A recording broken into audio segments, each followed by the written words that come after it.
lose the clubhouse. One is if it's just like people don't like you. And I don't know. I don't think that the players don't like Mendoza because off the field he seems like a nice guy.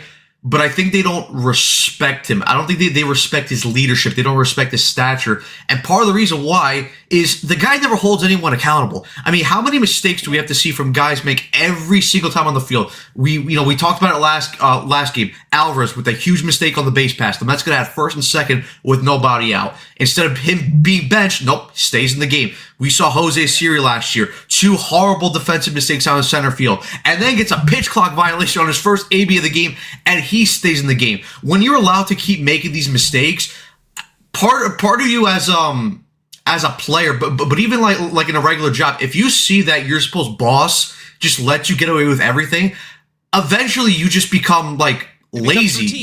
You start to slug your shoulder, and then you're like, oh, if I could get away with this, then I could get away with anything, and it's not going to matter because this guy doesn't care. So why should I care? And everything just that's leadership.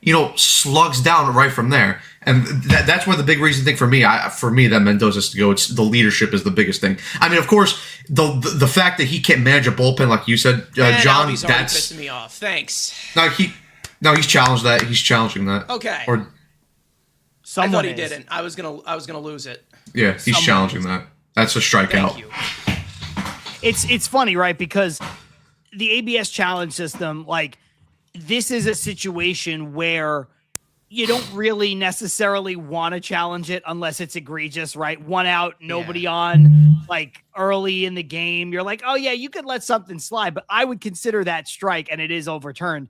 I would consider that to be a pretty egregious missed call by the home plate umpire. And if you're back there as the catcher, you should know that pitch is a strike.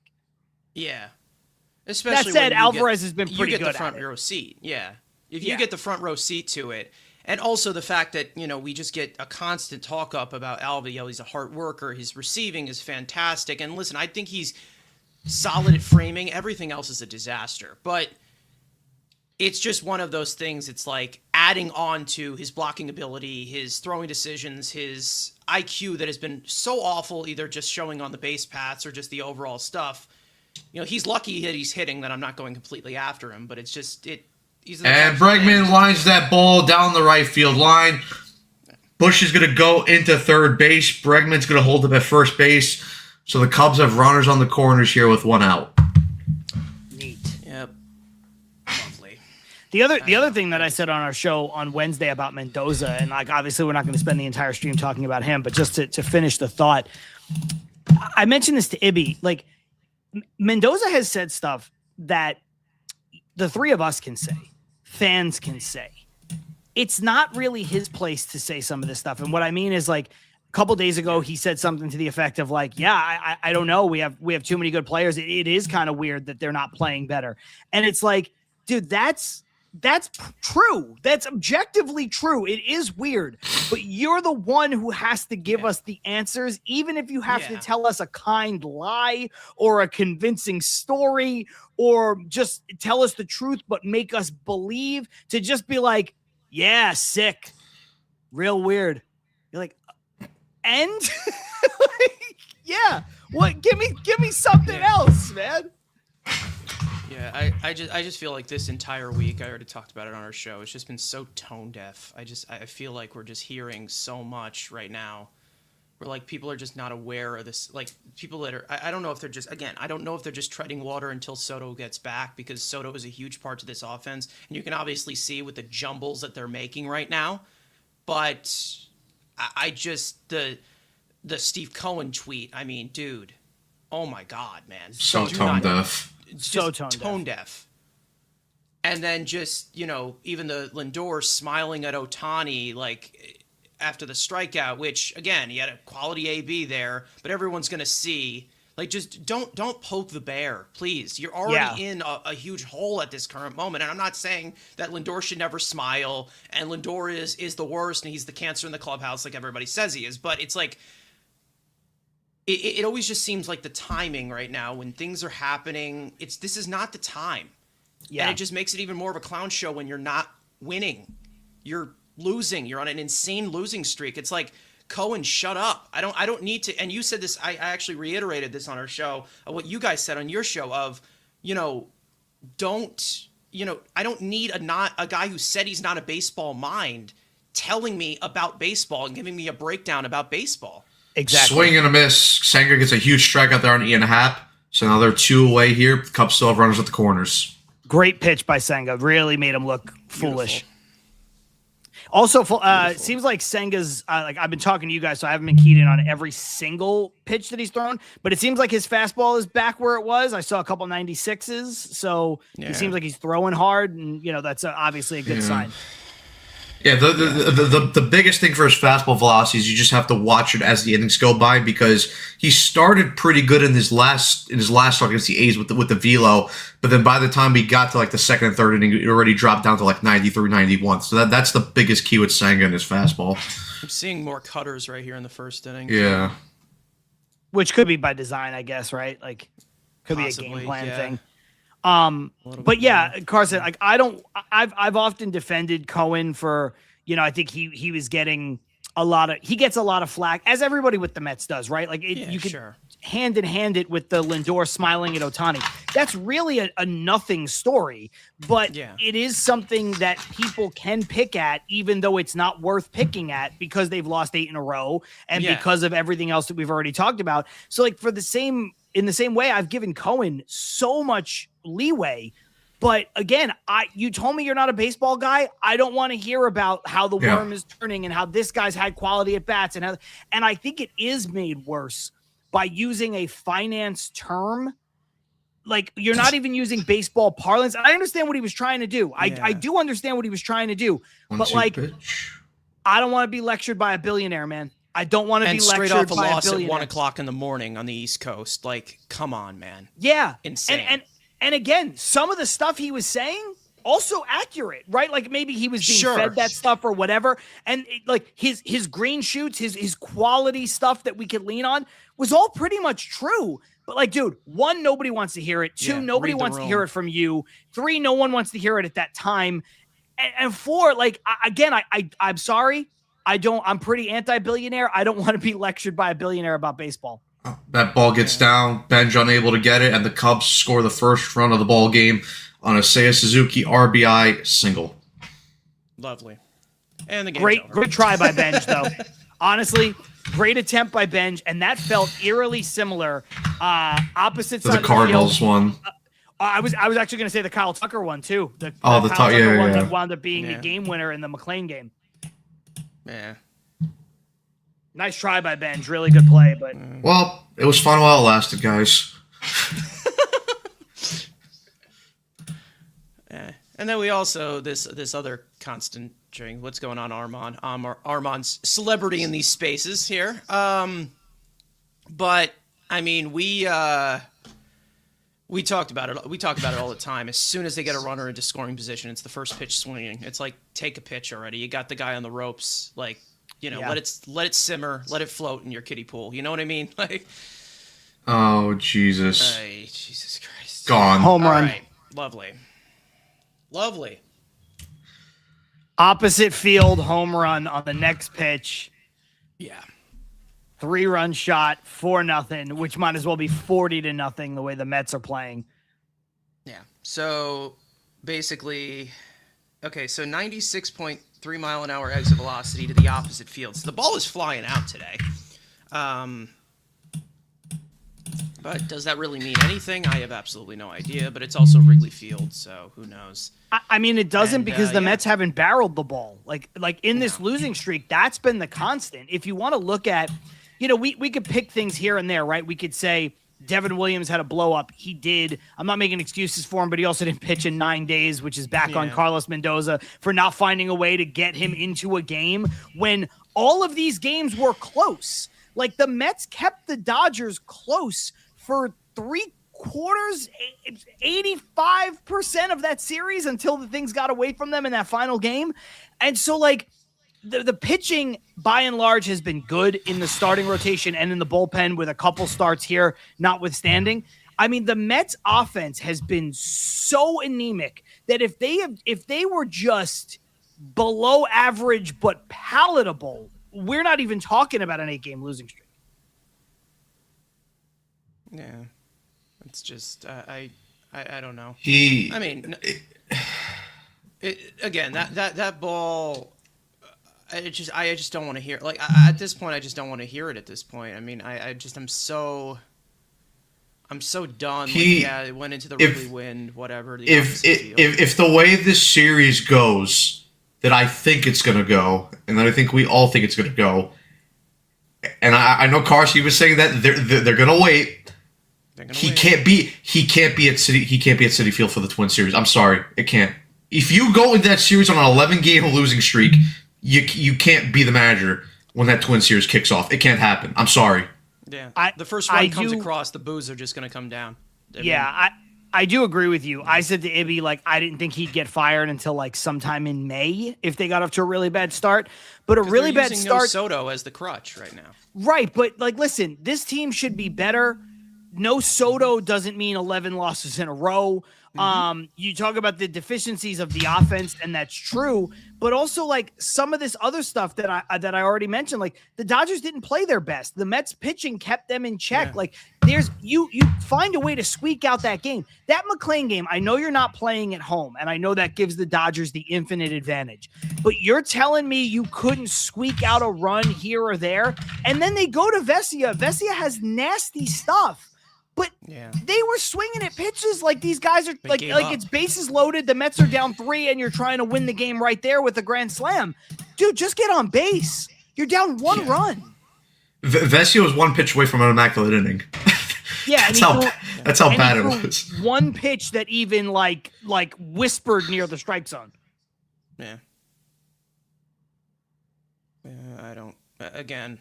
And this is I'm not doing this for Vigilance history. I just can't. No. They were failing with them too. Like it's not like that was the solution either. I'm not. And listen, Daniel. This might very well be the case. He gets fired and they still go on a huge losing streak. But you have to try something. You have to change something. And then listen, if it's still the case and they're still losing games, then fine. The blame and all the pressure rightfully goes on to David Stearns. But he's next in line. Yeah. But you need to try something. Yeah. But this is like we said, Stearns stamped team that's played 19 games. This is now Mendoza's team that has played over 300 games now? Like right. It's the same leader. And I know you guys brought it up from Beach and Storm with like this Nimmo and Pete Alonso, McNeil are all laughing. Like, if they brought back those guys and this was happening, then what would be your excuse, right? Like if you're gonna lean on that as the crutch, if they don't make these sweeping changes, then would you still be blaming Stearns for not making sweeping changes? Like, I'm not saying that Stearns is protected here and he doesn't deserve blame. He does deserve blame. He's the archetype. That's fine. But Carson, to your point, it's over 300 and something games with Mendoza. It's 19 games into what David Stearns is trying to do. So this thing of like, he was going to like, so many people just don't like him. And they want to find any reason to pile on not liking him.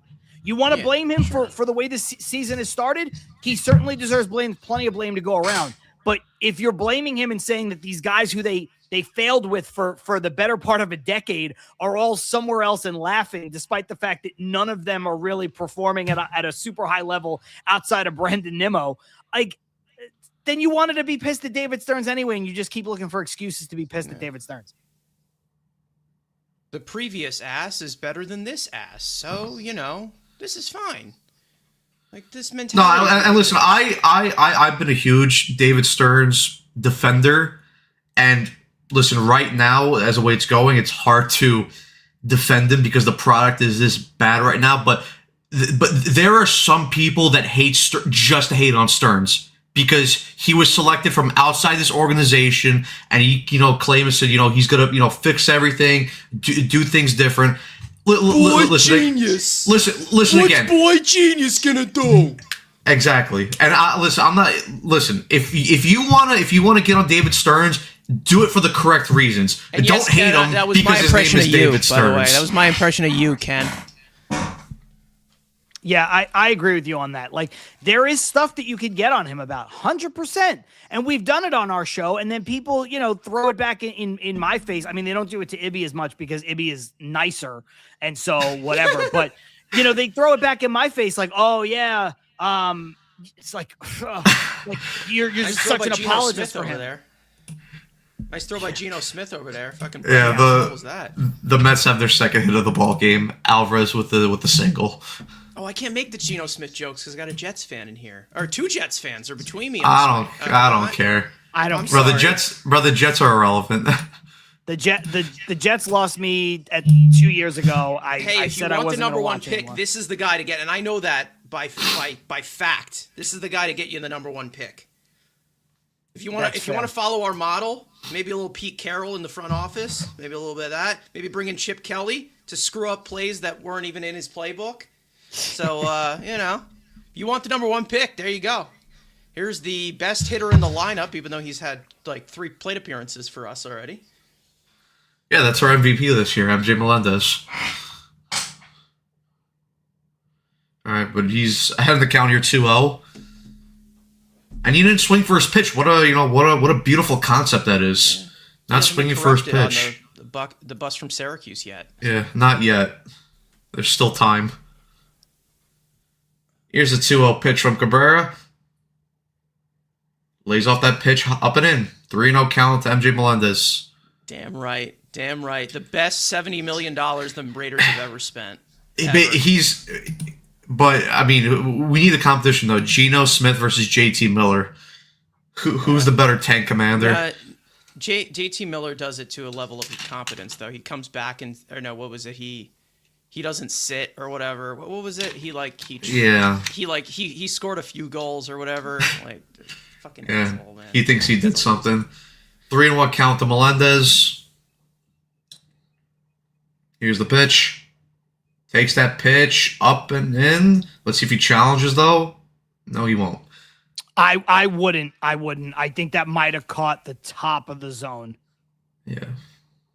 Let's All see. Right, but full count now. I will say this. I like the ABS system. I don't like that they don't really show it when it's not challenged. I just would like to know when it's that close. Yeah.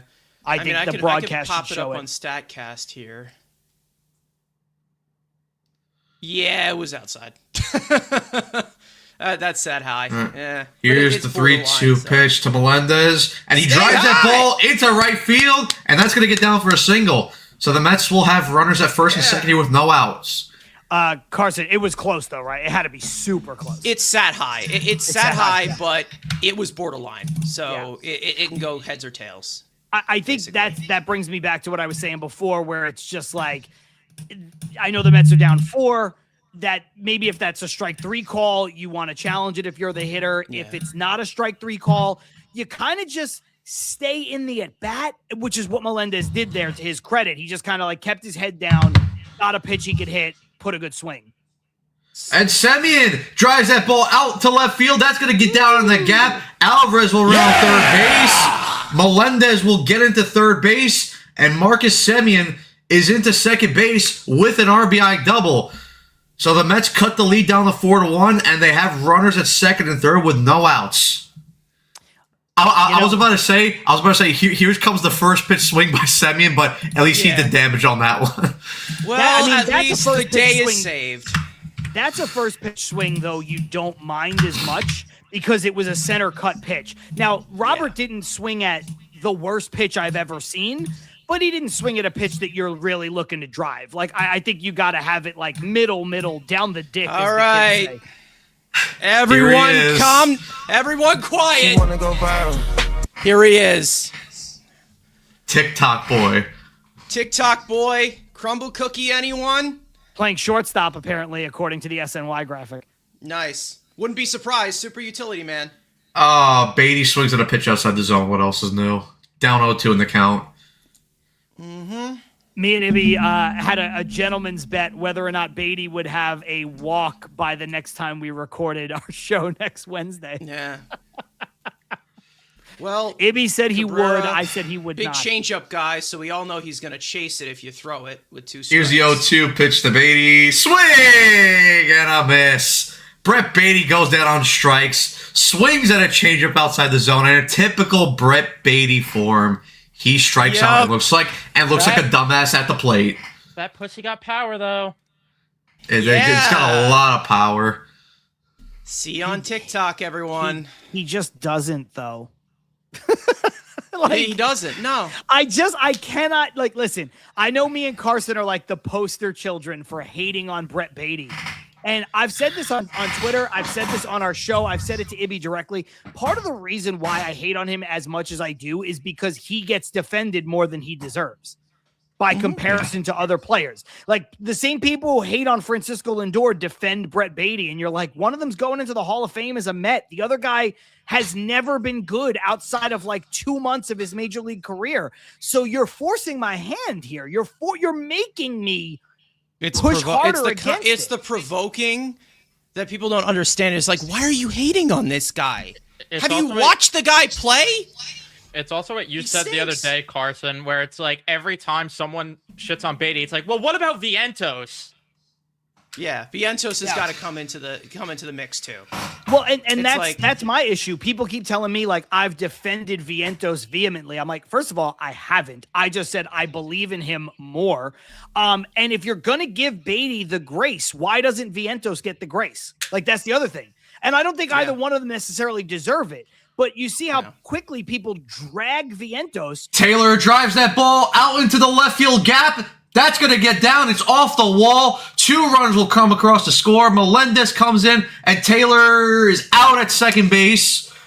Tried to stretch that to a double, but the Mets do drive in. Or let's see, how many runs did they? Yeah, they got 2 runs in there, right? Yep, 2 runs. 4-3 game now. So Tyrone Taylor there gets thrown out at second base, but a huge 2-run single there by Taylor to cut the lead down to 4-3.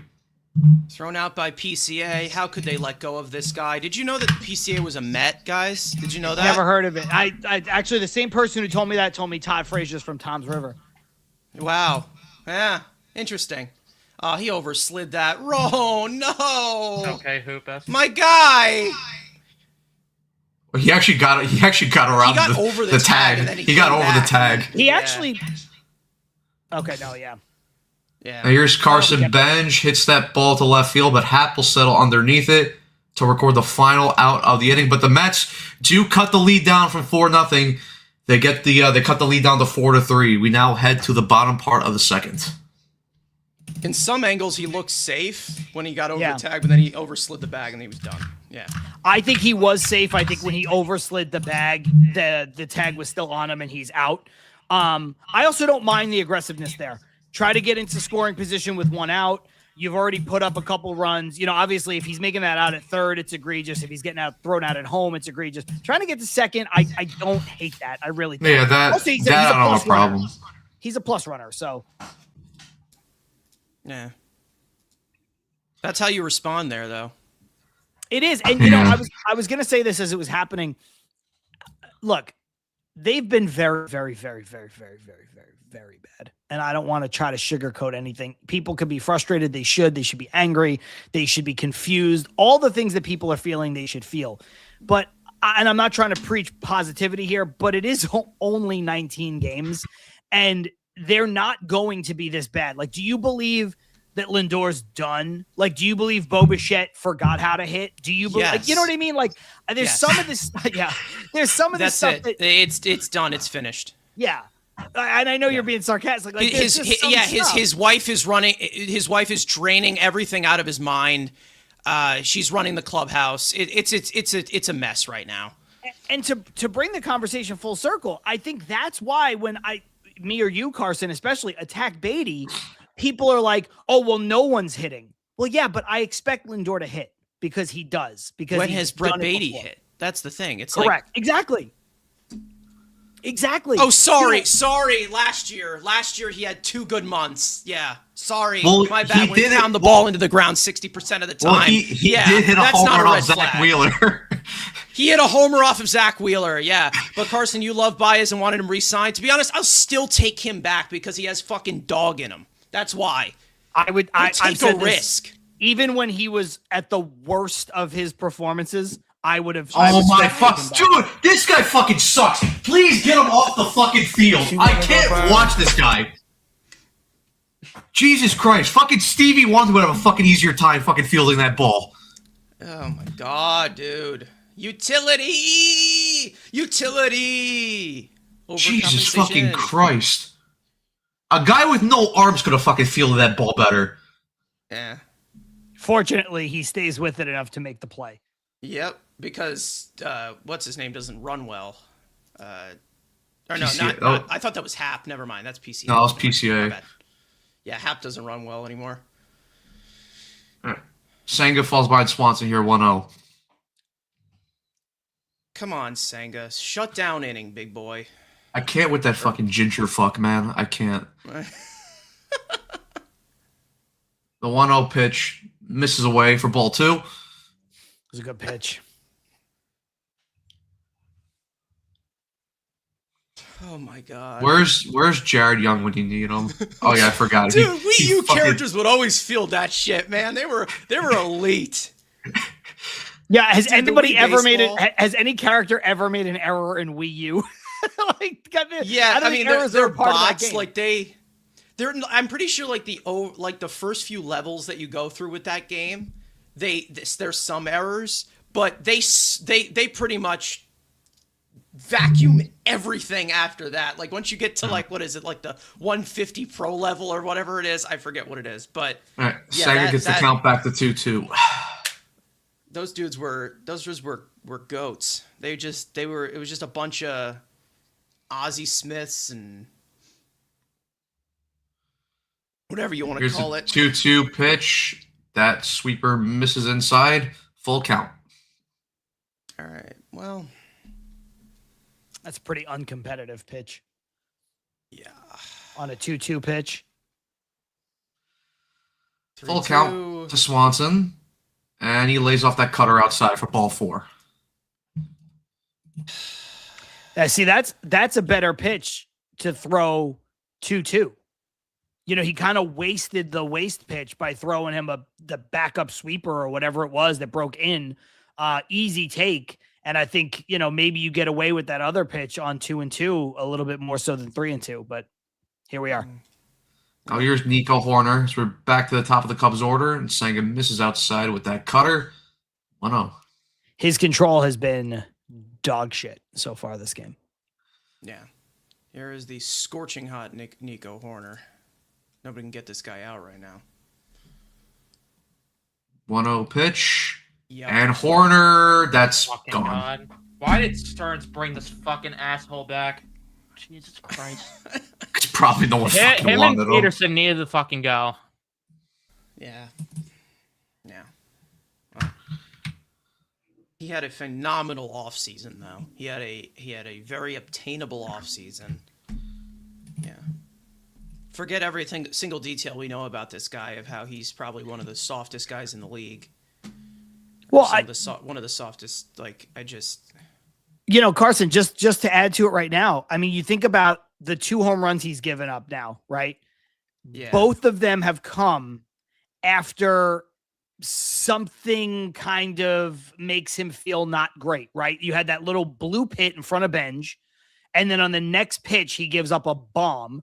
And then you have this one of his own doing, but it's like, you know, he misses his spots a couple times. He walks Swanson, and it seems like he loses his I don't know, his focus or his confidence or both. And I mean, we've talked about it so much. I mean, we know how talented he is, but he's soft. He's just soft. Like, I don't know how else to describe it. He's just a soft, like, he's not, you know, he gets in his head way too much. If Gurley's nails aren't perfect, he can't pitch. Exactly. Like, it almost seems like, and to be honest, this guy faced a way more adversity, and this is a horrible comparison, so I don't even know if I should use it, but when R.A. Dickey had, like, that little hangnail, and it screwed up one of his like, that's the type of thing. But other than that, I mean, R.A. Dickey, obviously, we all know what he went through, and that's a different story, but it's just like everything needs to go right for this guy, and it's just this is not worth the hassle of rostering this guy. It just isn't. No. Because when he blows up, what's going to happen? Yeah. Like, and this is the thing, like, sure, even if no one wanted him, I wouldn't have cared if they just ate the money. And I know that's easier said than done, but it's a just, headache. Yeah. I'm done accommodating to this guy. I'm done. I'm done. We just gave you a position where you have to be like, what, the fourth starter in this rotation? And now you're still pulling up shit like this? And listen, it's still early. He can still bounce back. He can do his little mechanics thing. But what is going to happen when things go wrong once again? He doesn't respond well to adversity at all. Yeah. I mean, look, and just to play devil's advocate here, so many people want to, dump on, oh, well, Bichette's not hitting, and Polanco, look, he's not playing, and, all these Stearns guys. Senga, not Stearns. Peterson, not Stearns. Minaya was Stearns, but, he felt the pressure to bring him back. I don't know why, but... Yeah, Beatty, not Stearns. Vientos, not Stearns. Not Stearns. I mean, the only thing I'll say about the Peterson one is that Stearns should have sold high on him after 24 and 25, but yeah, that's another discussion. Yeah, they just wring assets out. That's literally what they love to do. They never sell high. They never will. And to be honest, that's why I was shocked when they moved Brandon Nimmo, because we all knew that there was somewhat of a decline happening with 5 years left on that contract. And I think that they moved him at the right time, even though he's hitting right now. And obviously that's just, a travesty, because he could have helped us doing that, right? But it's just they should have traded Marte. They should have there's some guys they should have moved when they Sorry to interrupt. Would you consider Luis Angel Acuna like a soft selling high, or at least selling before his value tanked? I thought they did good. I thought they did. I think they did a good job considering what we saw. That was what they were asking for. Good pitch, Senga. Good way to bounce back. That was definitely what we need. Way to bounce back there. Yeah, totally wasn't late at all. The only thing I'll say with Acuna is you could argue, I guess, after that Linsanity run in 2024, that was maybe his peak value, but no. Well, they had absolutely no idea what the deal was. You're right. I think that would have been the definition of selling high, is trading him after he goes off filling in for Lindor. I think they kind of sold. They kind of got good value for Acuna. I think they sold decently, considering Chris Getz thought the guy was a switch hitter. So I think they did an okay job with that, and not to mention it was for Robert, who has probably been one of the only that has actually been good for you so far. We already know there's potential there, and he's like he's a low risk guy because you can decline the option if he plays like shit. Like I see Luis Angel Acuna as a backup utility infielder / pinch runner. That's what I see him as. And then, there was also the other side of Jet Williams, where I think Jet Williams they sold a little bit too low. They got Peralta, but we all know that they want the White Sox wanted Jet Williams and Brandon Sproat for Garrett Crochet. Year later, it was Jet Williams and Brandon Sproat for Freddie Peralta, which Freddie Peralta's great, but we all know how much of a game changer Garrett Crochet can be. Yeah. And yes, I know it was a guy who was not starting as much, but I don't know. It seemed like the years of control made a little bit more sense, and them being a little hesitant for that. They did recoup it a little bit, but then, Jet Williams gets hurt, and then, Sproat kind of has a dip there. So it just, I'm not saying everything was executed perfectly. They got what they needed to get back, but, it's all really just about this team performing at this point. I don't want to pick on any commenters, but I was just so curious by the thought process from D'Angelo that says outside of Bichette and Soto, this is a third-rate lineup. Soto's not even here. What's up with this Lindor erasure? First of all, Lindor is starting to turn it around over the last 4 games offensively. I know that there's the bonehead plays in the field that are atypical of him, but like, again, like what's with the erasure? What are we doing? He's the problem in the clubhouse. He didn't let the squirrel be the squirrel. He didn't let the squirrel be the squirrel. He did not let the squirrel, okay? When you don't let the squirrel, it's a tragedy. He took away Alonzo's Cheetos. Yeah. It's just like it's just like how when Dave Wright spring training took Noah Syndergaard's lunch and threw it in the garbage. That's what Lindor did to Pete and his Cheetos. How could he? I mean, listen, you guys know how I felt about that. I've said it plenty of times. If I was running the Mets, the day after they got into that fight, Jeff McNeil's traded. The day after. You know, we bring this guy in, we trade assets for him, we give him a massive contract. You think you're going to fight him down the and then they tried to overcorrect. They tried to overcorrect it by bringing in Baez because those two didn't get along, and then they keep Jeff McNeil. Like, why? Shit hits that ball into right field. That's going to get down for a base hit. Yay! Another rally. You know, we talk about how this is like 2025. And if you remember, like the stretch in 25 where the offense actually got red hot and the Mets only won like half of those games because then the pitching was so bad.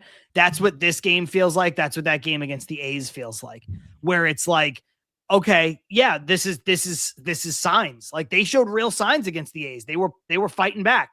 Up and Lindor hits into a double More play. first pitch swinging with men on base. Because let's first pitch swing. Yep. That's nice. Yep.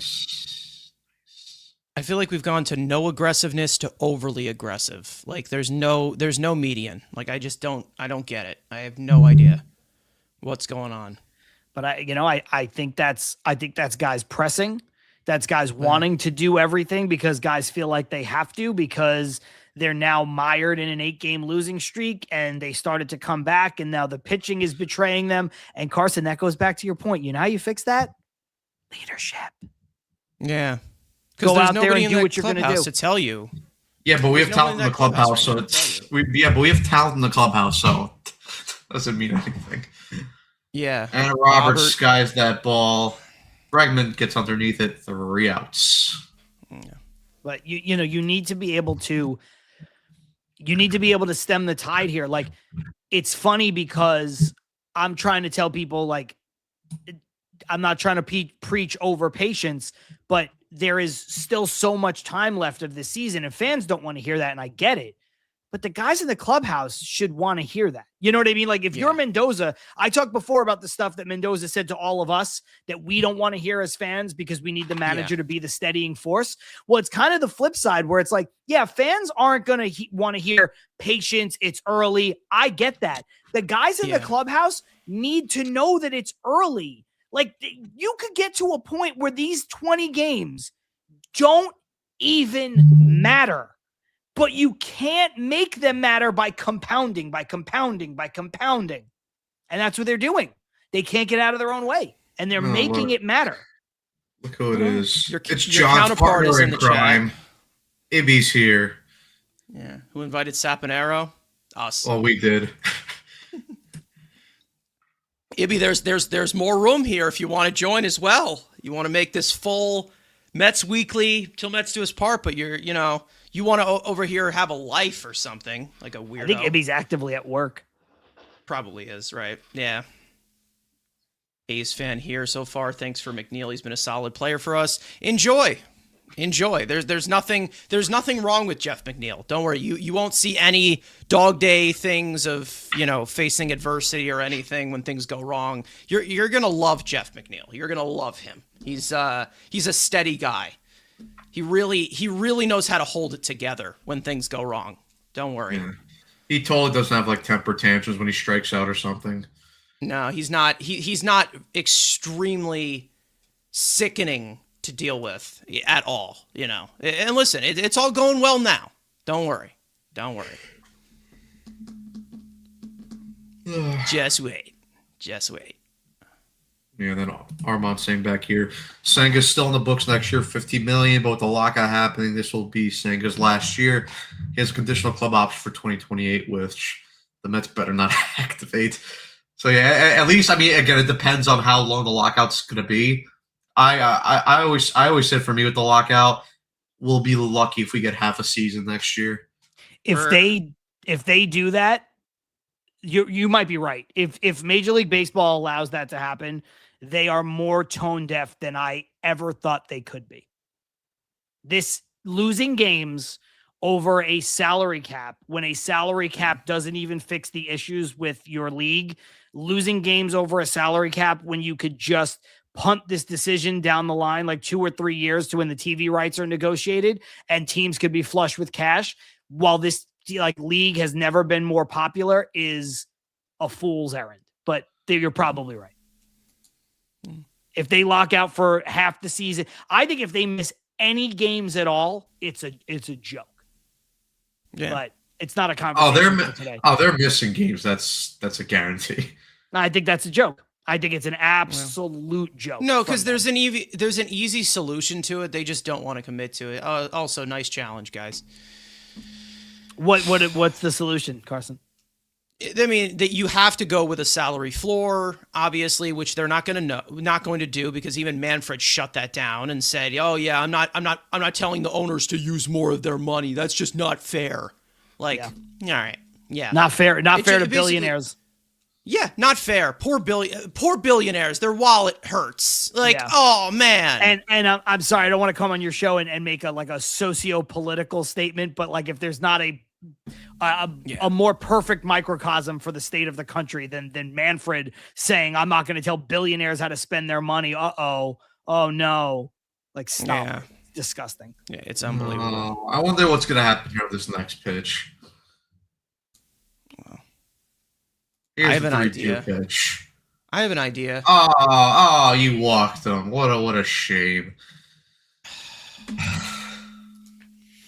Just back to the comment even about Senga, like, forget about he won't be back next year. He needs to be gone this year if this team actually wants to crawl out of this hole that they dug themselves in. Well, he should be traded if they are selling at the deadline. And again, this is way farther down the line because you're still in April. But if they're selling at the deadline, him and Peterson need to go. Because if they keep Senga along the way, pretending at the deadline he needs to go, you're not. Well, sure, yeah. I actually agree with you on that. I was going to say, even if you're buying at the deadline, I think you could sell these pieces off because it doesn't even signal a white flag because you're theoretically, at least, you're going to have Christian Scott. You're going to have maybe Jonah Tong, maybe Jack Wenninger. You're going to have places that you can go in the rotation in the immediate term that you could argue, if you're trying to sell this to the fan base, are going to be at least as good. Do you know what I mean? Like, and obviously the hope is that they'd be better and more constant and have a higher ceiling, but you could sell that like, well, we're not really selling. We're just giving up an asset that another team wants. That's what I would do. I would look to move these guys. Even if the Mets are in first place, I would look to move these guys unless, everything bounces back and Senga becomes a huge part of the reason why, then obviously you hang on to him. I don't see that happening with Peterson because I don't think he's that good.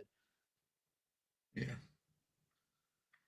Suzuki takes up off the right field. Bench gets underneath it. Well, I just look at it even with what they did in 2019, which was Jason Vargas was dead weight. They got his dumb ass out of there. And then, say what you want about Stroman and everything, but they brought him in. And that was an upgrade down the stretch there. Yeah, Stroman was good for us that first year, too, when they got him. Yeah. He was good for us in the 2021 season. It was all the stuff afterwards that was kind of a nightmare. Where refresh my memory, Stroman sat out the COVID year, right? Yeah, he didn't pitch 2020. Yeah, so basically he was. Oh, look who's warming up, our guy. Oh, our guy. I was gonna get to. Have you heard the Brazabon song yet? No. Heard this? No, you haven't. Okay. Oh, Saps, you're gonna like it. It's very creative. Yeah. It's subtle but very degenerate. Okay. Looking forward to it. I'd like JBL to our hockey games, and Matt and I were saying next time during warm-ups we got to play that on the speaker. I'm hoping that I don't get to hear the song for like another 2 innings because I'm hoping. Cool, right? I'm just hoping that like That's gonna get. You're sooner. it's gonna be sooner. Yeah. I know. I just want Senga. Like, I don't want to bury the. I know they have another off day after this series, but I don't want to bury the bullpen again. Like, I just like Senga's been terrible. He's only at 58 pitches. Like, dude, and this is part of the problem with Mendoza. Honestly, you gotta give me 5 innings. He does this thing where Mendoza seems to be more concerned with tomorrow's game when the Mets are close. But when the Mets aren't close, he doesn't want these guys to wear it. Do you know what I mean? Like, he'll save Devin Williams and won't use him in a 2-1 game where the Mets are trailing on the road because it goes against conventional wisdom. But that game might be winnable. But then in a game like this, where it's like, listen, guys, Senga might suck. Senga might be off the team in a month and a half. He's at 58 pitches.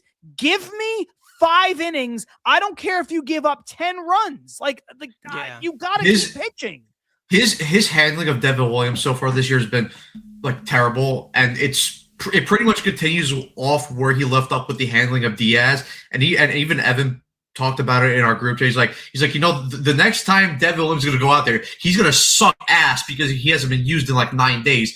And there was multiple points in that A series where Devin Williams should have been used, because if you guys recall, the first game when they were only down 1-0, the game goes to the top of the ninth. Tobias Myers already had pitched 2 2/3 innings because Clay Holmes had to come out of the game with a tight hamstring.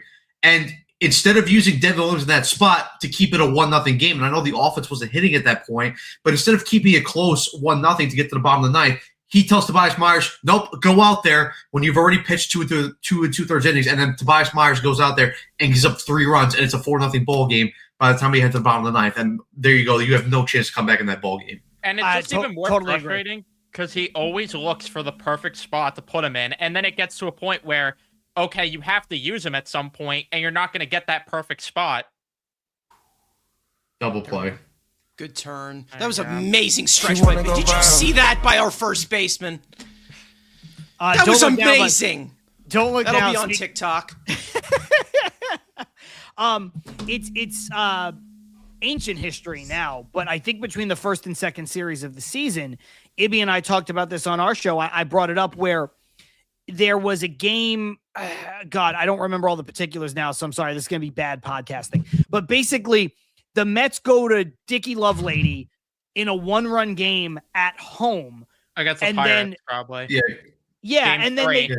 Correct. And then they went to Myers on the road in a similar situation when it's like, wouldn't you go? And my argument to Ibby at the time was, and he agreed, but I was the one who brought it up, the game at home, because of the extra inning rules, is so much more winnable. So if you were going to go to Myers on short rest after he just pitched multiple innings for you, why wouldn't you do that in the game at home? Why would you do that on the game in the road? And then they wound up losing both games. And it was just like, no, the game at home is so much more winnable. You basically punted the back end of that game. Yeah. Like, it just, again, he doesn't know how to handle a bullpen, and that's the manager in game. That's the manager's most important job. And I hate to say that because it gives Adam Ottavino that he made a good point, but yeah, he was right about it. Right. Unc was right. It still doesn't make him any less worthy of a roster spot when he was here, but it's just. I mean, listen, if he makes a good point, he makes a good point. And, it always does annoy me when I see, guys who, as a Met, don't have a leg to stand on because of the way that they left things. But they obviously have seen those failures and they can, identify what is going on. Like, I know that a lot of people go after Anthony Recker being on SNY, but he was part of the futility here of what went on, and he can tell you by experience how you could possibly maybe improve that. And I get that a lot of people don't see it from that angle, or they're like, oh, this guy sucked as a player and he shouldn't be here. Like, who cares about his expertise? And that's the main reason as to why I think that the argument for Beltran being the manager is lazy, but that's a different story. But listen, sometimes the guys who aren't the best players, they work out to be the best, coaches, front office executives, best, analysis guys. Minority. Listen, I was in the minority when they hired Beltran. I didn't like it. So obviously I didn't get to see it. I didn't like it. I thought it was just lazy, cover up, trying to save face, get an extra guy to sign autographs with Jeremy Hefner. And, it's just I didn't like it. I just didn't. I did not see what they were looking at, but the guys who hired him are not anywhere near a baseball team anymore. So that basically tells you, I think he has good insight. I think that he probably could help a front office in the role that he's in right now. But this constant, Beltran should come back as manager. Why? Like, it goes against every single argument that everyone says, we need guys with experience. What experience does Beltran have? Yeah. What experience does he have?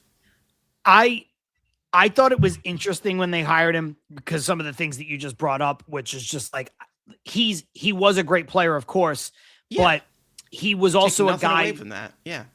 He was also a guy, though, who in his own way was a leader, especially after he left the Mets and became an elder statesman. And I don't care about the stuff with the Astros and whether he was whatever. I don't care about it. But my point being, like, I do understand the logic of letting him be a manager or like having him be a managerial candidate. But there is certainly, Carson, we were talking about the Jets before. There's a lot to be said about like doing a thing for the PR more so than for the on the field. Now, I think he might have had a chance to succeed, but I also think that ship has sailed, right? Like, I think he was done. He was punished more than most of the people who were involved in the Astro scandal when you think about it. But it was unfair, but he also, like, again, the ship has just sailed. Like, that you can't go back to that well. Maybe it would have worked. Maybe it wouldn't have. I don't think it's going to work now. Yeah, I don't see it. I mean, listen, unless he's more vocal than I thought he was, I didn't see him as as like a clubhouse leader of managing the day-to-day things. Like, I just didn't see it. I thought that at that current moment, like, obviously when they let go of Mickey Callaway was another unmitigated disaster because, again, he was a rookie manager. And then you also have the whole Dick Pick Mick scandal coming out after that. But you had Mickey Callaway after they let go of Terry Collins. Luis Rojas, I thought, was the right guy at that moment. But then they just continued on with him as a quality control coach because he managed guys in the minor leagues. He had some of these guys coming up, obviously, and then you go into, 2019, with a lot of these guys coming up through the minor leagues of somebody that they can be familiar with, that maybe they possibly trust in their player development. But they just went, hey, you know what? Carlos Beltran, he's going to be our manager. And that's it. And then the other candidate, Eduardo Perez, has he gotten any other interviews ever since then? It just, the directions they were looking at, it was just ridiculous. Mendoza, I thought, was at least decent because he was brought up in the role. He's a bench coach. But it's like, when you continue to make these certain mistakes in year 3 that you were making in year 1, it's like, it's not just 19 games. Yeah. I agree. I won't lie. The guy that I wanted was Espada at the time. That's who I wanted. Semien swings and misses. And Melendez just on the base pass, double play. Oh, man. I was going to say it before this happened, but it's actually even more true now that this strike him out, throw him out has happened. The Cubs, or at least Everett Cabrera, is doing everything to keep the Mets in the game, and the Mets are doing everything back to be like, no, thank you. It's okay. It's okay. You guys, you go ahead and win this one, please, because we would like to lose 9 in a row. And Cabrera is like, no, but like, it's early, sun is shining, balls flying out of here. What if I walk some guys? What if I give up a bunch of hard contact? And they're like, no, please, I insist. We'd like to lose. It's all we know. So we're going to keep on losing. Thank you, though. Thank you. And those are the types of things. Those are the types of things where I'm like, they quit on whatever message the manager is sending to them. Yeah. Like, it's just this type of, it's the type of message of like, oh, you're beautiful, you're perfect, you don't have to change, I won't hold you accountable. Guys are going to continue to slog that way. And I already said it on our podcast yesterday. I already said it with that whole thing where, in June, when they rallied behind that whole, oh my God thing, the grimace or whatever you want to call it, they had that team meeting. Somebody said something, and the point of emphasis was either playing loose. If we're going to suck, let's go ahead and suck together. Pause. Again, JDM, love the quote. But they also said, okay, we're going to hold each other accountable. So when you hear something like that, and you put the pieces together, does that mean for the first time in the first 2 months you weren't being held accountable? So who does that lie on? That lies on the manager. And now you still don't see that accountability here. So it's more just showing the overall patterns that you're seeing here with Carlos Mendoza that are extremely concerning. And again, I don't know what Stearns thinks behind closed doors, but again, it is still tone deaf of Stearns to say, even though he's not going to throw guys under the bus publicly, it is still tone deaf for Stearns to say, yeah, I think he's doing a good job. Just don't comment. Just don't comment. The only say, counter, listen, we're going through a lot right now. We all feel it. We have to be better, and Carlos knows that. That's it. Don't tell me, don't try to sell me on bullshit that, we think he's doing a great job, because it's clearly he's not. Oh, Jesus Christ, Robert. Okay, he got that. Robert. PC flies out to Robert. I thought he was going to lose that in the sun. Ha. That's our center fielder. Screw you, PC ass. I don't know. I listen. What's going on in that locker room?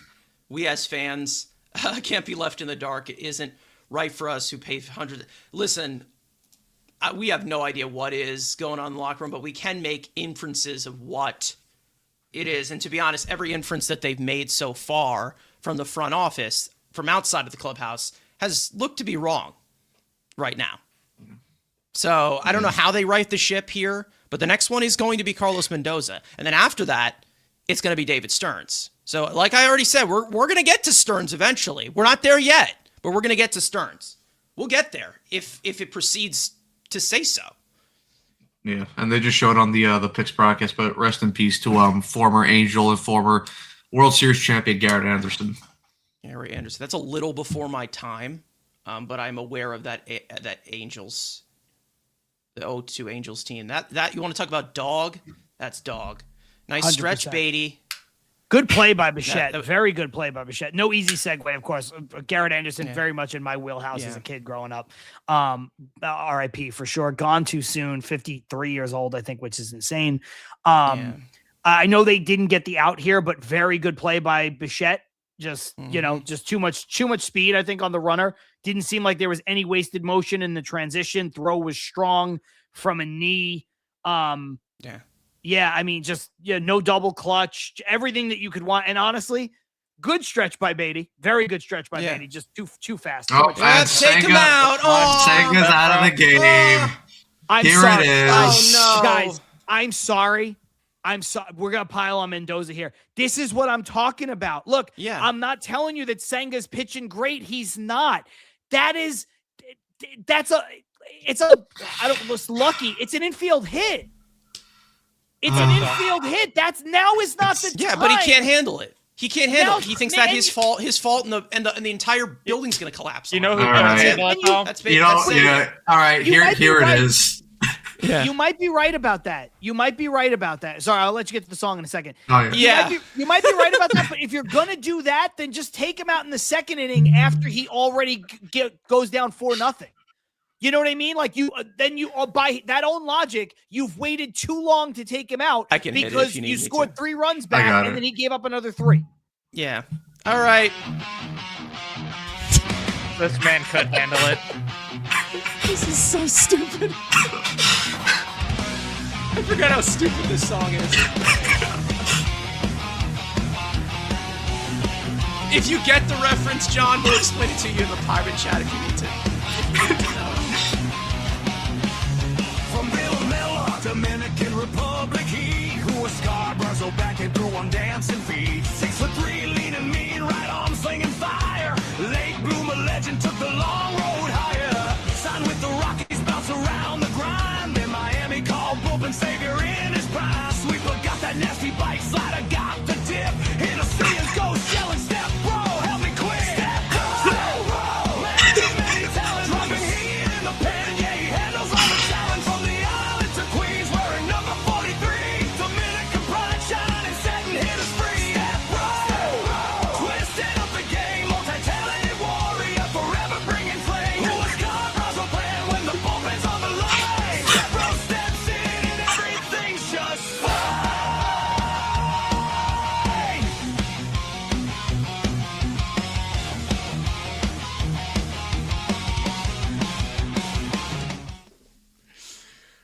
my God. I thought that was hilarious. I don't know what it's parodying, if there's a specific Here, thing, I'll let you know. but it's. Did you guys like pay somebody to make that? No, we made it ourselves. Yeah. That's wonderful. I went into Grok. I'm like, give me these lyrics, and then I have a song generator app. I'm like, okay, put this in, boom, boom, boom, and 2 minutes later, a song popped up. It's Wild. it's a degenerate reference that if you know it, you know it. But there you go. Okay, I didn't clock that. Okay, yeah, that's fair.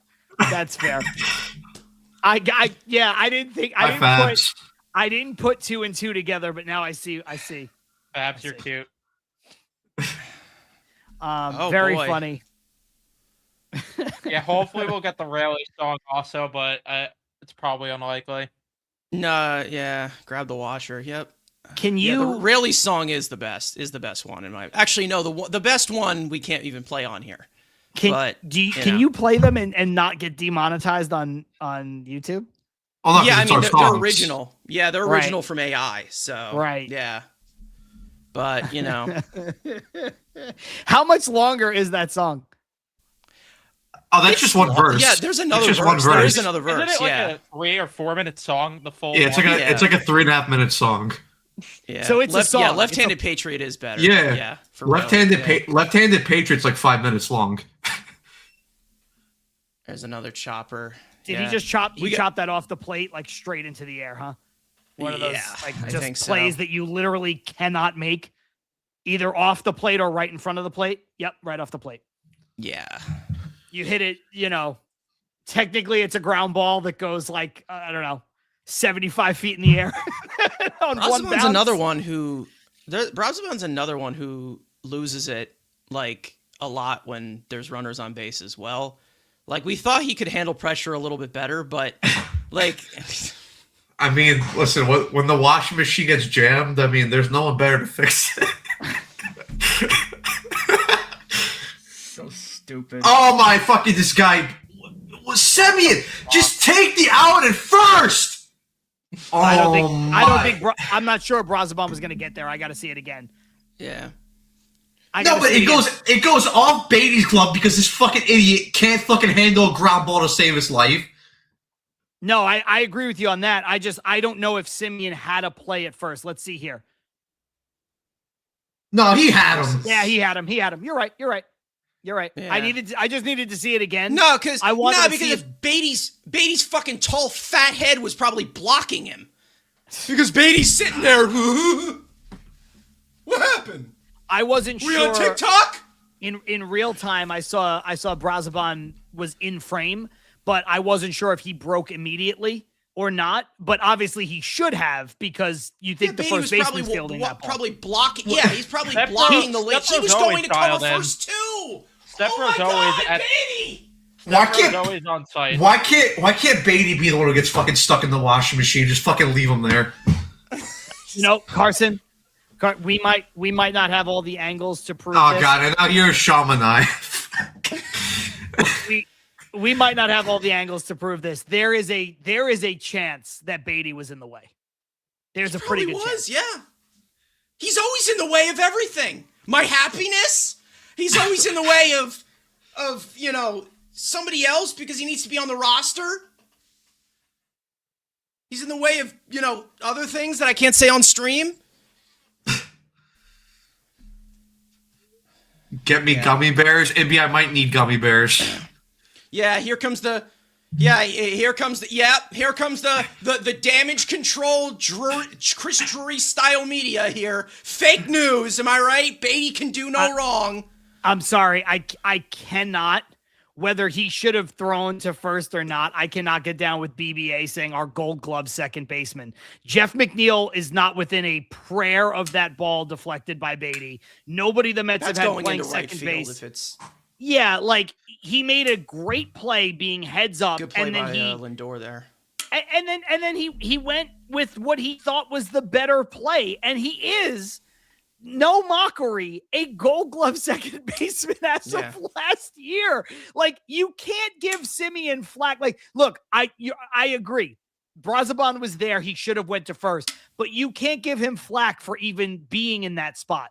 Oh, good! I'm done! Fuck this guy! He fucking sucks giant horse cock! Get him the fuck out of here! Take his ginger ass, fucking send him to North Korea. He can sit with Kim Jong-un, launch fucking rockets from the living room. Fuck off! This guy sucks ass! Utility!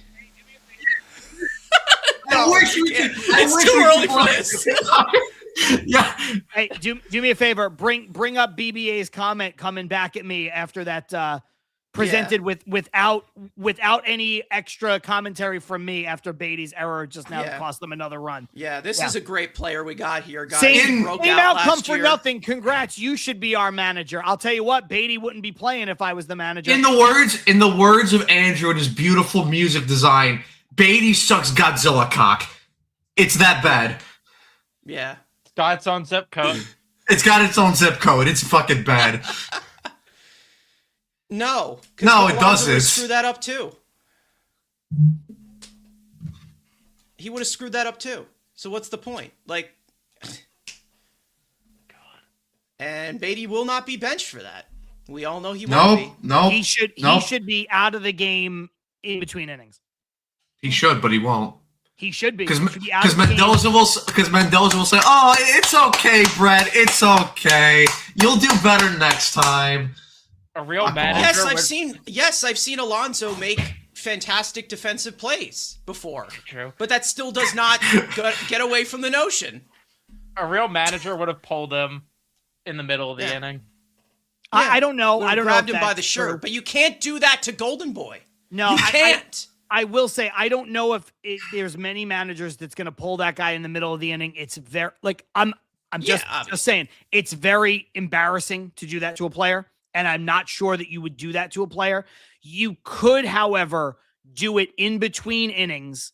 And then when they ask you what happened, just like, hey, I thought he was in his head a little bit, decided to give him a break for the rest of the game, blah, blah, blah, blah, blah. And you check all the boxes. Doing it in the inning is probably, just to be fair, I don't think anybody's doing that. I don't think there's a manager. No, obviously not. That's hyperbole, but that was satire. Yeah. My big fucking yeah. I mean, I get this is the '70s, but Billy Martin pulled fucking Reggie Jackson out of a game mid-inning, so yeah, I mean that's you can't compare it. Yeah, that was not the one I wanted to play, but okay, I just wanted to do the show.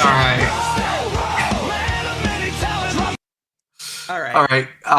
Guys, I wish I could stay, but unfortunately I have to go to work. So all right, well, see you guys later. You're kind of lucky at this rate. I was going to say, if this game gets any worse, I'm not staying just because I want to go do something else. All right. Yeah, all right. See you guys later. Evan, do you want the scoreboard or you want me to take it? Let me know. If you could take over, that'd be easier. All right. Cool. This is ridiculous. I'll share the game now. Yeah, all right. Do I need a separate link or does that just come back from you? No, it's the same. I'll share it in that one. Okay. This is just unbelievable. I love this. Fire Stearns now. Yeah, Brett Beatty's terrible. It's Fire Stearns. Yep. Sounds about right. I think he had, okay, so he didn't have top fifth, so I'll get that going. This is poor.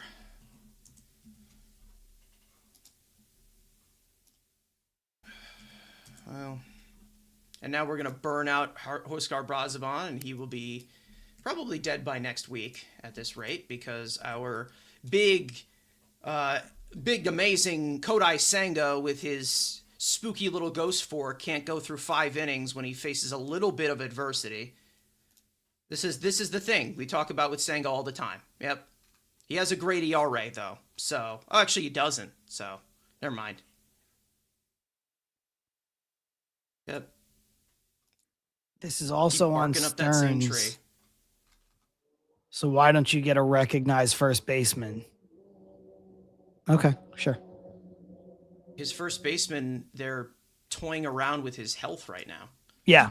No, but he doesn't count, Carson, because he didn't play first base. Although, by the way, I just want to bring this up. Played it again. I just want to bring this up. Another guy that Stearns is terrible, right? Stearns is terrible. How's Bo Bichette's defense been at third base? +2 OAA. No, he sucks though. He's terrible, right? He was brought in by Stearns. We should have had Beatty there at third base. Because he easily has made the transition to other positions because he's such an athlete. Yeah, and Bichette couldn't possibly do it, right? He had a couple of bad throws that, by the way, most of them resulted in outs anyway when there was a better first baseman over there. But since then, it's almost like with time, he's gotten better every week, like almost like development doesn't end at spring training. Huh. Weird, huh? It almost like to be honest, John, I think we're almost like making the case right now that Kai Correa should be replacing Carlos Mendoza. Don't even get me started there. Such an athlete. Exactly. He's been showing his athleticism.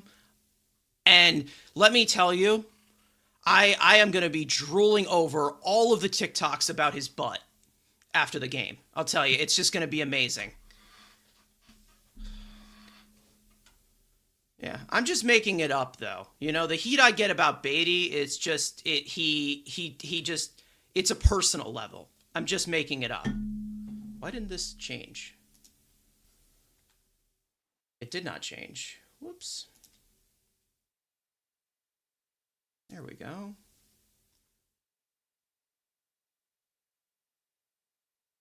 And this is where the game will probably start to spiral, so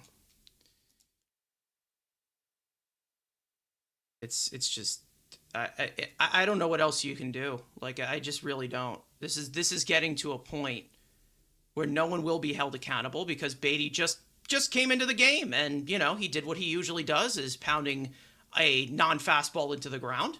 So there you go.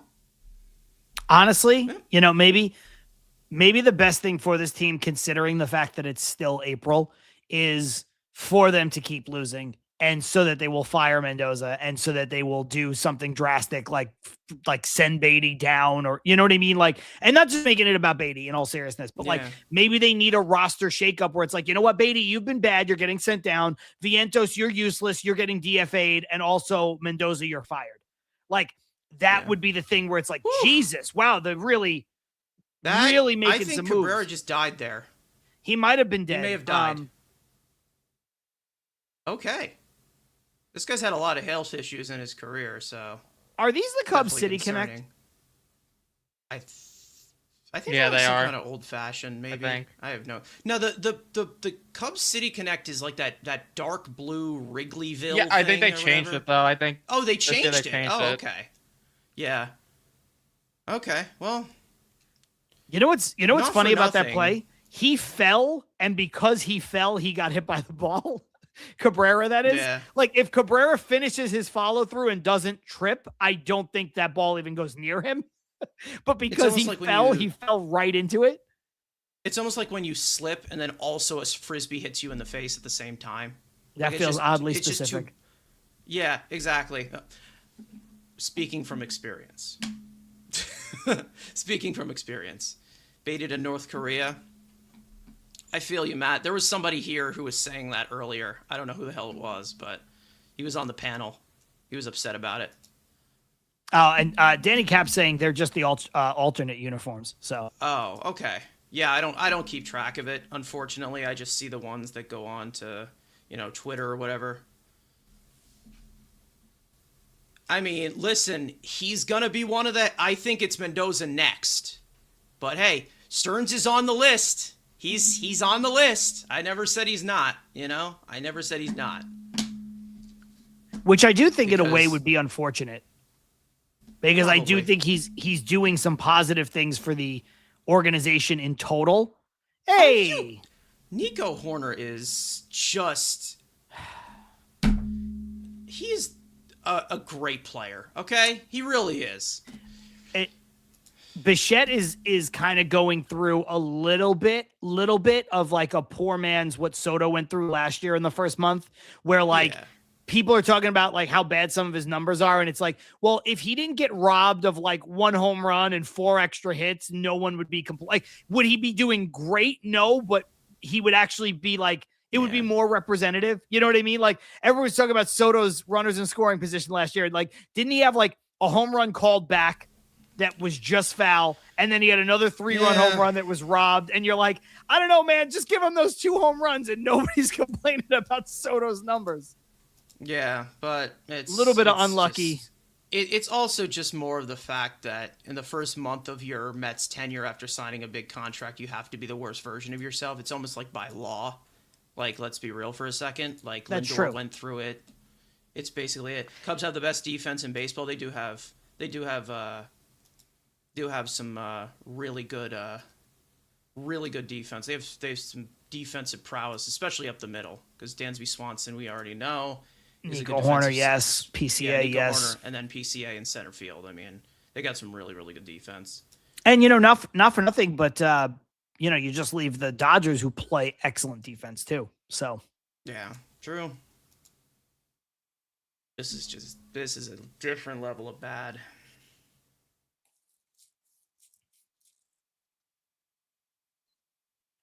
Hey, but we got former guest on TilMetsDoUsPart, the great Howard Johnson, doing a commercial on whatever feed. It's not SNY, right? It's PIX. I think it's Pix. Yeah, I think it's Pix. Yeah, it's Car Shield. But he had to replace the Cheeto Bear because he's in Baltimore. Didn't Pete do that? Didn't Pete do that commercial originally? That feels right. Wow, you know, watching that from the angle that they're showing it now on the broadcast, it's an even better play. Well, here's Sean Manaea, the long man that is the highest paid in all of baseball at that position. You know, to give credit where credit is due here, I like going to Manaea here, even though you're kind of quote unquote burning 2 long men. Huascar Brazoban is the guy you bring in when you have men on base. And because you're not asking, that's a foul ball, because you're not asking him to go another inning. You kind of do save him a bit, and this is a better spot for Manaea. So, you know, just to be fair, like criticizing Mendoza a lot, and he deserves it. This is actually, I think, in my opinion, this is a good call to go to Manaea here, because Manaea could theoretically finish this game. He probably could. They probably should have went to Manaea instead of Brazoban, because obviously Brazoban, you probably stayed for a little bit more of the high leverage, but they probably should have went to Manaea first because he's a lefty and he could turn the lineup scheme completely with the arm slot. However, with him throwing 88-mile-an-hour bullets into the Chicago wind, is that the best situation? I have absolutely no idea.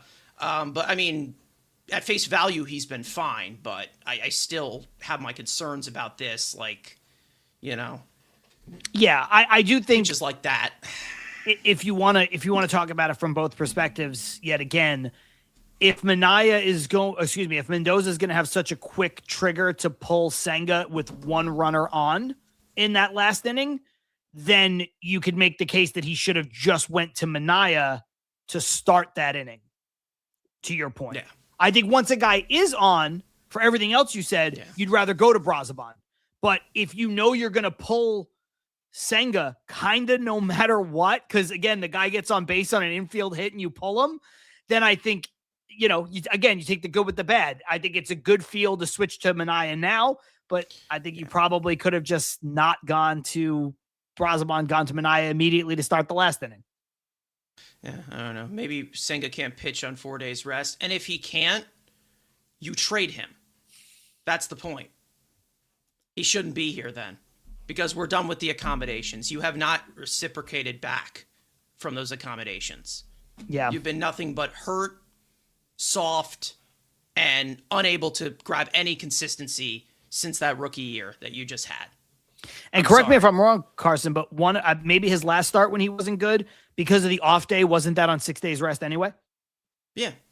So, you know, I think obviously he also had an off day in between this series too. Yeah. So his first start of the season obviously just happens. There's no other thing to compare it to except the end of spring training. That doesn't really count. Then I think his second start was on 5 days rest, or regular 4 days rest. And then his third start when he was the worst was on extra rest. So, whatever. Yeah. Senga 8.83 ERA. Yeah, that's not good. I listen, ERA can be flawed in some sense, but that's not good. That is a diving catch by Carson Bench, who I think has played a decent right field today. Why wasn't he there in the first place? Jeez, I have I don't wanna absolutely talk no about it. idea. I know why. She wanna go viral. Listen, I said this on the show, and I don't want to just spend our time talking about things that I've said on my show, but Yeah, we're going to be that's here fine. for the whole game, so whatever. We've Yeah. got the time. If Soto was a day-to-day, like 2-day injury, missing the rest of that series, I'm okay with Beatty playing right field because that's where he was Yeah. prepared to play all throughout spring training. Because then it's just a couple days and you deal with it and you don't want to upset the apple cart, fine. Once he goes on the IL, it's going to be 2 weeks minimum. You put the best fielders for the spots in the best places, and you have to allow Benj to play right field. To me, and whether that's Mendoza or Stearns, people say I don't criticize Stearns. Whoever's decision that was, malpractice. Terrible. No, I mean, I said it before, and listen, you're in our creator chat all the time when I say this, and again, sometimes I over-exaggerate, obviously, but the utility crap with Beatty is a gimmick. It's a gimmick. Like, it is an overcompensation gimmick for a terrible draft pick that you made. Because we all know who should have been selected. And for some reason, he's still here, even though he's survived so many different regimes. But they're like, oh, well, we'll try to put him out there in another position, completely out of position, that he has absolutely no business playing as Manaea gets out of the inning there. I don't even know. I don't even know what position. Like, what are they even like? You sign Bo Bichette, you bring in Simeon, and you're like, oh yeah, Beatty's gonna be the utility guy. That guy, Beatty, him. And before anybody tells me that he's an athlete, he's a high school athlete. He's a high school athlete. There's a reason why when he pitched in high school, they told him to play just for third base. So he doesn't have that strong of an arm. And these certain details, for some reason, are just overlooked for some reason as like that one little, what is it, square peg in a round hole or whatever. And it's like, oh yeah, this guy can play right field. And he's a bench piece. Yeah. I mean, you have to be able to do something. You have to be able to hit. You have to be able to, play these positions effectively. And look, I said it. I softened last year. I used to always say Beatty was a 4A player. People jumped all over me. And then Beatty showed last year some strides to the point where I softened and I said, look, if he's going to hit like this and play third base at an above average level, which he does, play second base at an average level, then that's good enough to be a major league contributor. He's not somebody that you need to go out and find at bats for. And I know part of this, Carson, is forced because of the injuries, especially not just Soto, but, to Young and then not having Tauchman to pivot to. And then with Polanco, I know some of this is forced. Right now, it's hard to judge. But listen, he is not a guy, and he never has been, that you need to get into the lineup. Yeah. No, and that's the issue.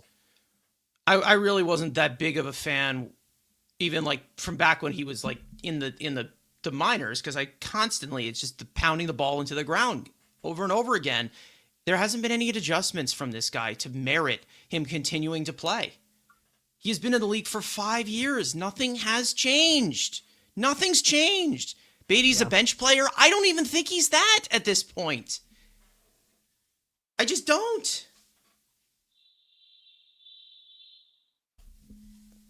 But it looked like there was like a quick poll that they said, which NL East rival team are you excited to see the Mets play? I'm not excited to see them play anyone right now. No, I don't even want to watch this. Yeah. Like, I watch, like, Carson, I know we all do. Right? We're all fans. Like, but Like, dude, I watch so much baseball. I love watching Mets baseball. I get upset when I can't watch full games. Like, I said Lindor looks like he's going to fly out to right field. Yeah. And yes, 1 out. Like, I get upset when I have to miss games. Like, I didn't get a chance to watch, as bad as it was, I didn't get a chance to watch really any of the game on Wednesday because I made dinner and then I had a softball game, and it was just like I listened to like 2 innings on my way over to softball when the game was still relatively close. I think it was 2-0 last time I listened. And even as terrible as that game was, I was bummed that I missed it. I want to watch Mets baseball. Yeah. But damn it if they're not taking that away from me. And everybody. Yeah, it's just so bad. It really is. It's just not, this isn't a fun product to watch. Nico Horner being Nico Horner. Yeah. Robert put a good swing on a ball. Liner up the middle. Not as spectacular as a play as Horner made on Bichette, but quick instincts, good to his backhand side. He's also playing him up the middle. And just a vacuum. Good positioning, good hands, perfect time on the jump, everything you look for. Here's Alvarez, who actually hasn't pissed me off behind the plate yet today. Mainly it's just because we've seen everything behind defensively for everybody else, but I don't know. How many real utility players are there? You can create some, but Beatty is not the prototype for it because he's not fast. He doesn't have a strong arm. But people will tell you differently because he has an insane amount of apologists. He has a ridiculous fan base that are delusional and feral. Mm-hmm. Some of this stuff about Beatty that I see, not just on social media or on TikTok, it's disgusting. Like, it really is. Like, it's not even, and I don't even get into it, and I don't even try to entertain it, but it's like, it's feral. Like, it's vile, some of this stuff. And it's not just, like, people, attacking him or anything. It's the opposite. It's like, it's like there's some fetish stuff about this guy. Like, I'm serious. Like, I'm not even joking. Like, it's actual stuff. Yeah. And it's like, as Alvarez, it's gross. Alvarez draws a 2-out walk, 1 on, 2 out for MJ Melendez. Best hitter on the Mets right now, who is 1 for 1 with a single walk and a run scored. Literally the best hitter on the Mets right now. By like every discernible metric. I know it's an extremely small sample size. There he goes again. And he's got another hit. Good base running genuinely by Alvarez. He'll go first to third. First and third, 2 out. Yep. And up comes Marcus Semien.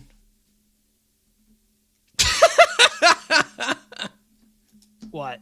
What'd I miss? That's perfect segue. It is. Yeah. It's a fetish. Elite segue. Listen, Ibby, I'm going to start Carson, I'm going to start doing actual play-by-play and just mixing in like the most horrific. Yeah. Listen, I when I lock into the play-by-play, I do, but like at this point, I'm just so past it that it's like, it's hard to do it for not necessarily. It's hard to do it for a game like this, although the game is not actually out of reach. It's just where the Mets are right now. It's hard to sit here and do play-by-play. Where you're just waiting for the other shoe to drop. Like even if they come back closer and it becomes 7-5 here, and like there's a 2-run double, you're like, okay, well, what's going to screw up next? Because it's like anything that could happen will happen at this current moment because that's how it has felt for these last 8 games. And even before that. Yeah, Melendez has been fantastic. I want to revisit the how many true utility people are there, utility men are there, as the first pitch to Semien is a ball. How many do you think there are? Truly. I know it's putting you on the spot. Yeah, he's the prototype, right? He's like the new Ben Zobrist. Yeah. But you don't even there's 2 different utility guys. There's infield utility and then there's super utility, which is, infield and corners.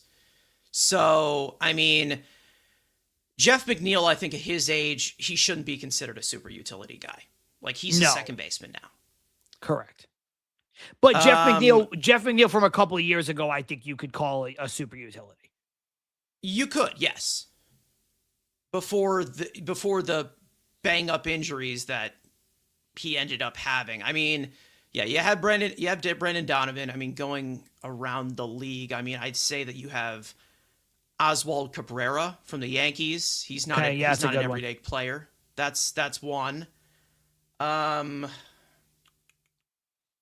I think you have also, there's somebody on the Red Sox that I know plays a lot. Kike Hernandez is another one. Kike Hernandez is a good one. Yep. Yeah, I think that there's... Point is, there's probably less than 10, right? Or 10 maybe around the entire is another league. one. Yeah. Cody Clement is a good one. Mauricio Dubon. But they're not everyday players. That's the thing. And they see Beatty still as an everyday player. Like, that's the annoying part of it.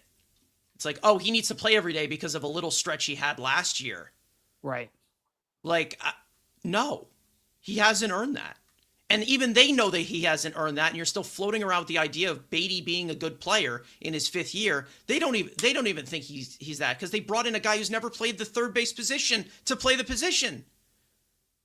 It's just, it doesn't make sense. It doesn't. Yeah. Like, why is he still here? I know Young people are chiming should in. not be bench depth. That's just dumb. Yeah. 2-2 pitch. We'll have a Simeon. Good cut. Fouls it back. Today. Might be the last inning. Depending, it might be the last batter for Cabrera here. He's at 90 pitches. Nah. Simeon gets a hit here. I don't know if they have the bullpen working because we don't have the sound on, but they probably do, I would imagine. 6th inning, 90 pitches. Probably. 2-2 again. Ground ball to third. Goes the short way to second base. Inning over. Good at bat by Simeon. Just like the thing is, like, Carson, when you're at this point, this is the tricky part, and bringing it all back full circle, like talking about the fucking green shoots or whatever. It's hard to look at any positives, no matter how true they are, because now you're forcing yourself in a game that has more failures than successes.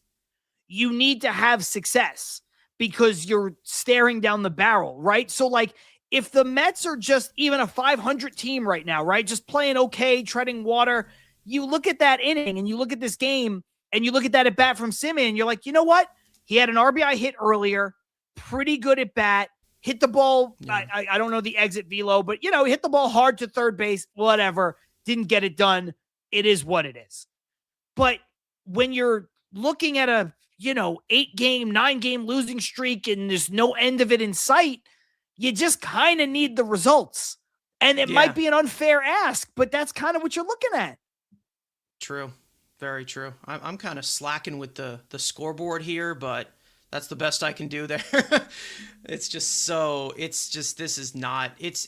basically just waiting for the other shoe to drop at this point, because yes, it is a 4-run game. Chicago win, the wind is blowing out, but it's like, what else is going to happen? Like, is the bullpen going to just shit its pants now that they try to get closer? Like, right. I feel like there's no end in sight as of right now. And again, I still think that it goes back to the message being sent by the leadership in the clubhouse as well. Yeah. Also, shout out Danny Caps. My bad, before I came at you a little hard. I just get so frustrated with some of the discourse that goes on. We're all worked up right now. Yeah, and we're all worked up for the same reason. It's because we're watching a terrible baseball team. And so, I know Danny from your show. I know Danny when he's in on our show. So, it's all love, but it's just like, it just gets so... It's hard. It's so incensing to watch this. And I think part of it is what I just said, right? Like, where you're sitting there and you're like, yo, I don't want to live and die by the results of single at bats. But right now, Carson, we're all living and dying by the results of single at bats, because everything is so absolute right now that everything comes with a reaction of fuck you or I love you. Like, that's how big the window is right now, because right now we're talking about MJ Melendez being the MVP of the league right now, because that's how dire it is right now that this team does something. Yeah, Armand, Daniel Schneemann, that's another one. Tommy Edman. How could we forget Tommy Edman? Yeah. The devil of the NLCS in 2024. Chris Taylor is another one. Chris Taylor's kind of isn't really an everyday player anymore, but yeah, he was good for a while. Yeah, it's. I think that there are good utility men, but utility men in the game. Catch Simeon, but it's just creating a utility man that doesn't have the tools to be a utility man. That's what drives me nuts. And Beatty isn't one of those guys. Beatty's not fast. He doesn't have a strong arm. It's just, yeah, it's the definition of toxic because it gets toxic. It gets so toxic when the team's not doing well. Yeah. It's just, it just, like, we're just so fed up right now that because again, and I always talk about it with the overall criticism of the players, and I said this when Bo Bichette was first getting booed in the first thing. It's like, fans have every right. I personally think every fan has every right to boo their own players. Tickets are expensive. The situation is expensive. The player, you want to see the results.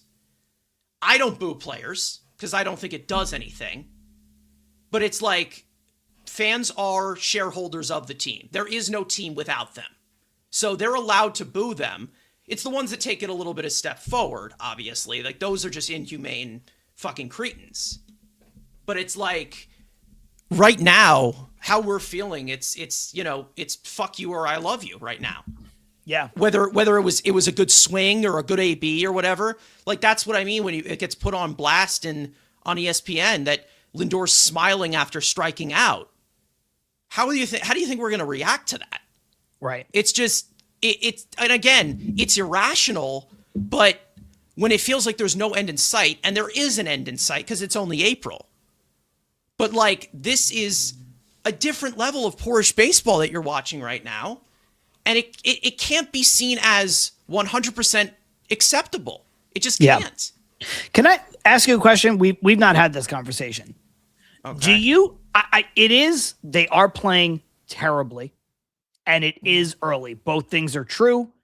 As Horner gets a little seeing eye base hit Can't get this through guy. You can't get this guy out now. the 5.5 hole. One out, one on. It's early. That's true. No matter how doom and gloom you want to feel, it's just, we all know how long a baseball season is, and you just have to acknowledge that. But also you have to acknowledge that there are some real red flags because it is very bad right now. Yeah. My question to you, Carson, is, do you think, like, how bad or good or whatever do you think this team actually is? I know it's a hard question to answer. Yeah, I've already said that, I'm not making sweeping declarations about this team because it is 19 games. Like, that's the 19 game excuse I'll use it for. I think that they're a lot better if they don't get in their own way at this point. Because, like, what we are seeing, a lot of it is just the stupid shit of shooting yourself in the foot. And it's not really just, oh, well, they're losing a lot. They're in a lot of situations right now. Every single game, teams aren't beating them. They're losing. They're losing those games. Nice play by Taylor there. Or I don't even know whose ball it was, but you know what? No one goes over or prepares them. I don't even know. So, I mean, who cares, right? Just from where that ball landed, that's Taylor's ball all the way. Bichette being a former shortstop is probably, one of the handful of third basemen that'll even go out that far because he's used to going out and tracking a ball, like diagonally to his left or right. That's Taylor's ball all the way, but a nice play, 2 outs. And this is a good question from Karma here saying, how long do we continue to look awful before we stop saying that it's still early? I'll give you the cliche answer, but it's the right one. Memorial Day.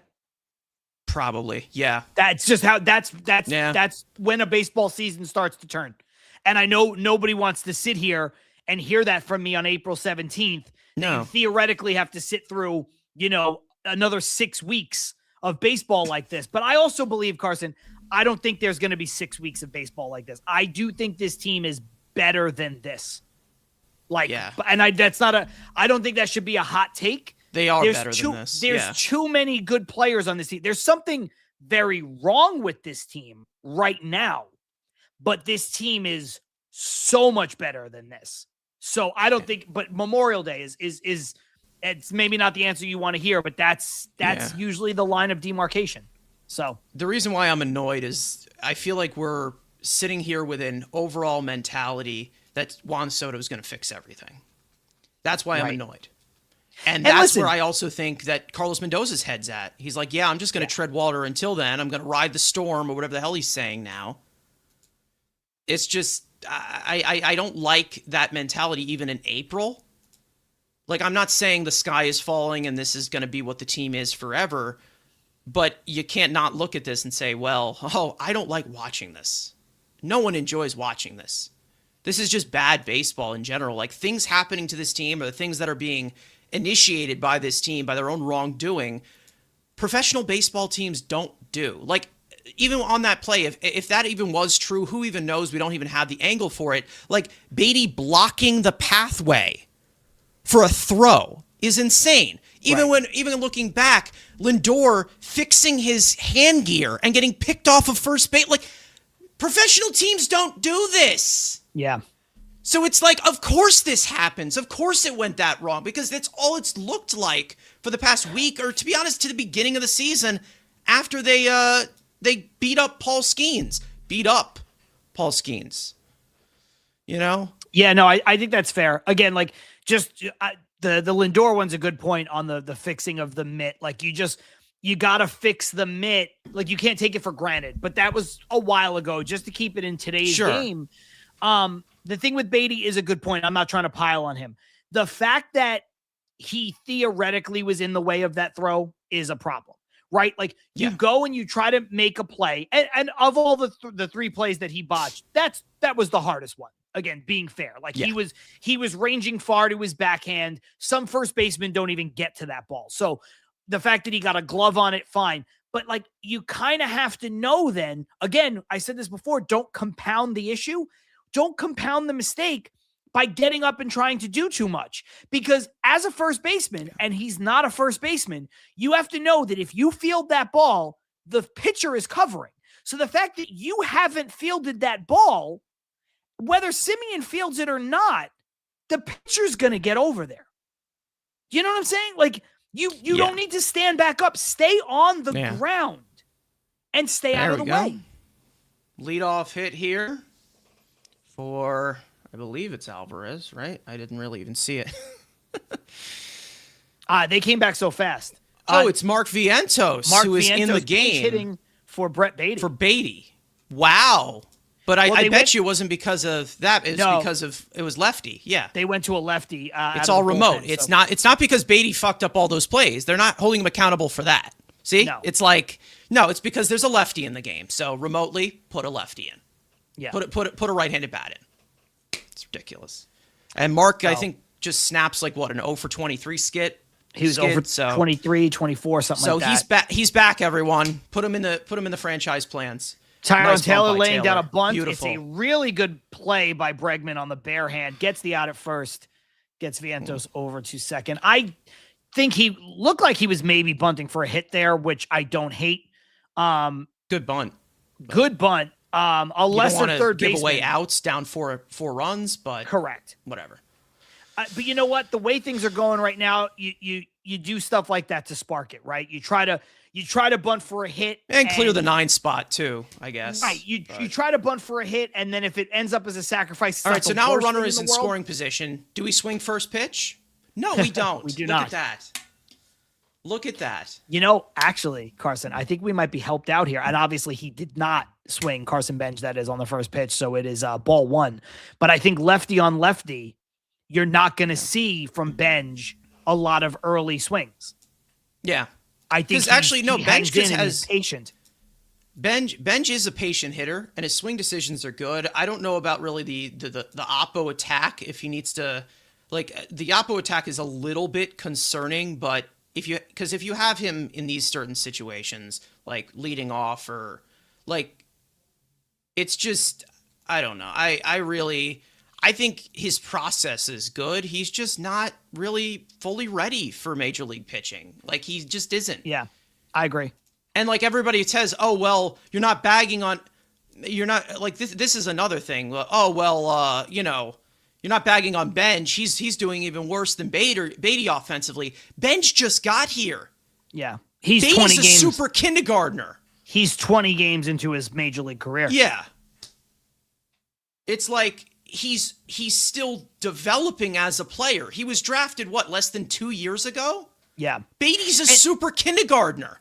And to your point, I don't have a problem with anything Benj is doing if Benj is hitting ninth. Benj hitting in the leadoff spot. Well, now you're in a spot like this where like you need to cash this run, right? And like I'm not going to say the sky's falling if he doesn't get it done, That's as he definitely is going to be struck out here. A great pitch, nasty little.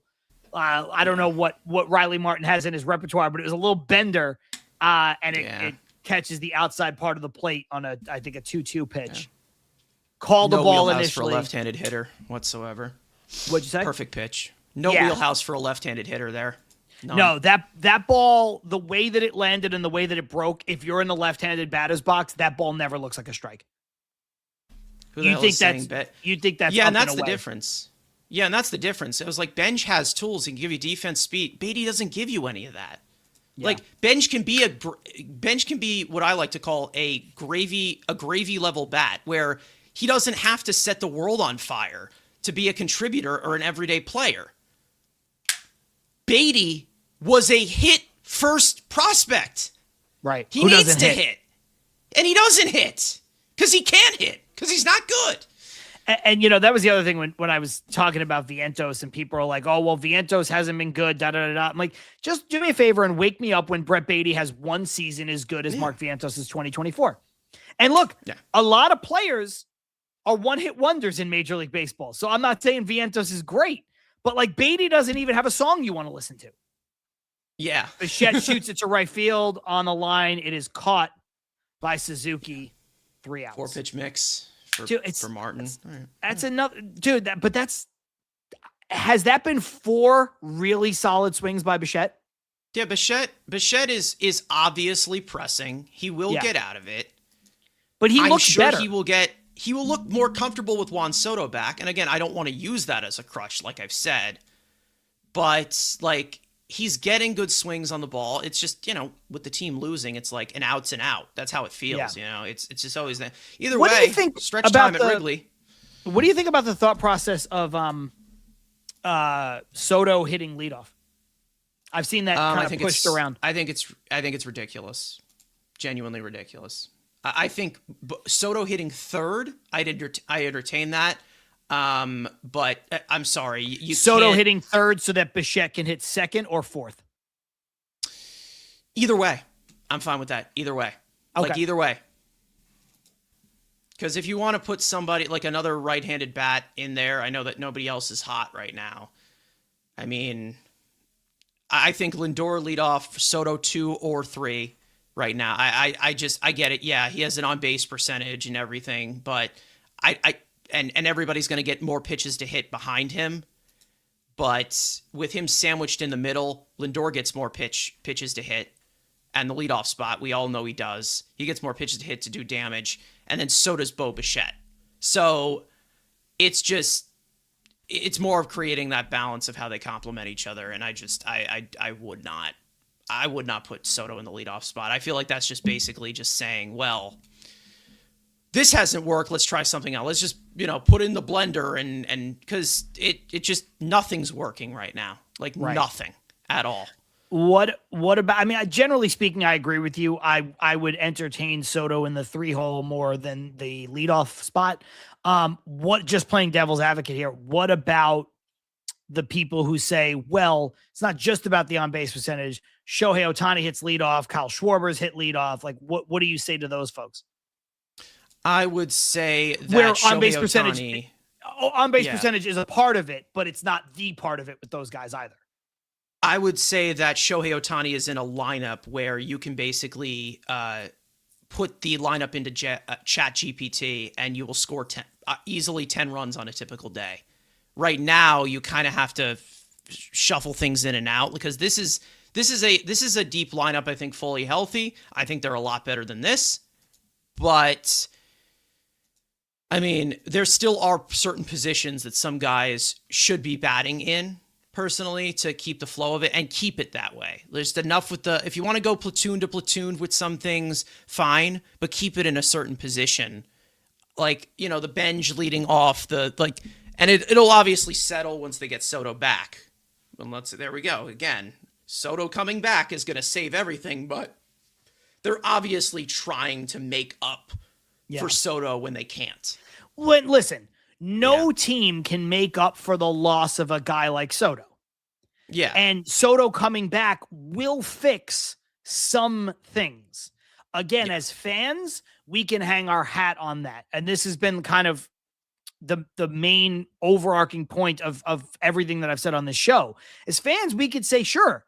But as the team, you're going to want to, you need more than that. Like, in other words, I want them to know what their plan is outside of Soto. And they can't say, well, Soto will be back and that'll be all good. Because there's other problems here that have nothing to do with Soto. As Suzuki flares one down the right field line. Yeah. The Braves won without Acuna. They did, because they filled that spot with 3 different bats. They got, what was it? Peterson, Soler. Like, they filled it up. They got Peterson, Soler. They got Grossman, too, for their bench. They got, there was somebody else that they got. His name is escaping me right now. Duvall. Jeez. Yeah, Duvall. Adam Duvall. Yeah. Soler, Peterson, Duvall, and Grossman. Yeah, and Eddie Rosario, too. And Eddie Rosario. Yeah. I think maybe they already had Duvall at that point. They might have. Duvall was that guy that they went right fields off the wall over the head of bench. That's going to score a run. It's going to be an RBI double for. It's not Seiya Suzuki. It is Ballesteros, who's having a ridiculous game. Ballesteros is out of the game. That's Matt Shaw. That's Matt Shaw. Matt Shaw pinch hit for Ballesteros. Either 1 at bat ago or 2 at bats ago. Yeah, I don't know. Well, for those of you in here, make sure to stick around for post-game coverage, which will be later on in the day. Matt and Evan will bring you guys that around 9:30-ish. We're going to talk about this. They're going to talk about this shit can of a game, which has pretty much been the trend recently. Thank you to John for joining us. I wish it was a little bit more, sparkly to watch right now, but it's just not fun. I think whenever you roll the dice on any game, you're just going to see, things like this. They're just unwatchable at this current moment. Yeah. I mean, look, and this is not the way we want it to go. And this is not what I even want to be talking about, but Manaya's at 42 pitches. It's the bottom of the 7th, 1 out. I know he just gave up a run.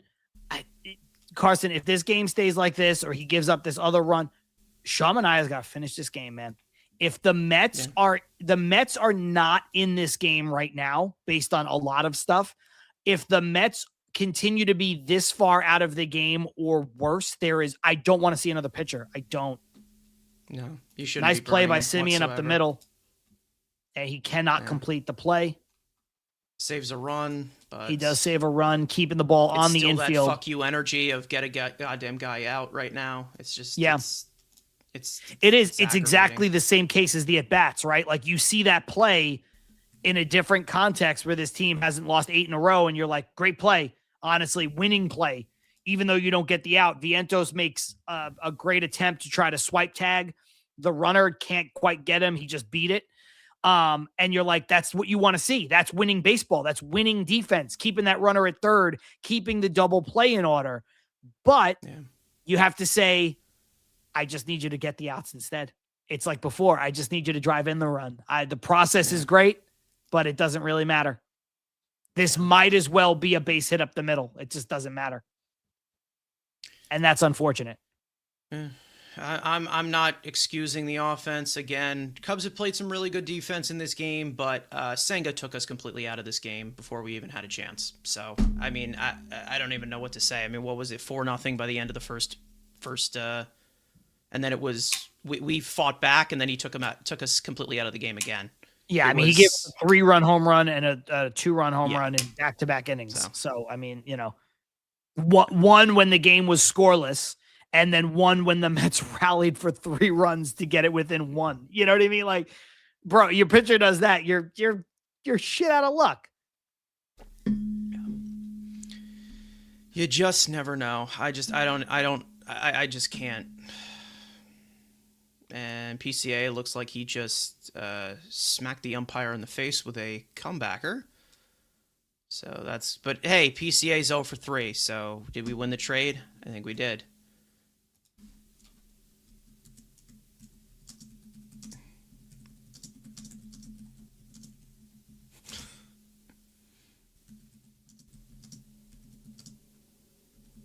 Yeah, when you get to the point that PCA is trying to lay down bunts with a 5-run lead and 2 runners on, like, he's out of sorts, man. Like, this is just, and that's what's funny too. Again, nobody wants to hear this, but you look around baseball, there's a lot of stars that are off to slow starts. There's a lot of guys with new teams that are off to slow starts. And just hitters are usually slower to start than pitchers, right? Like, that's been the adage forever coming out of spring training.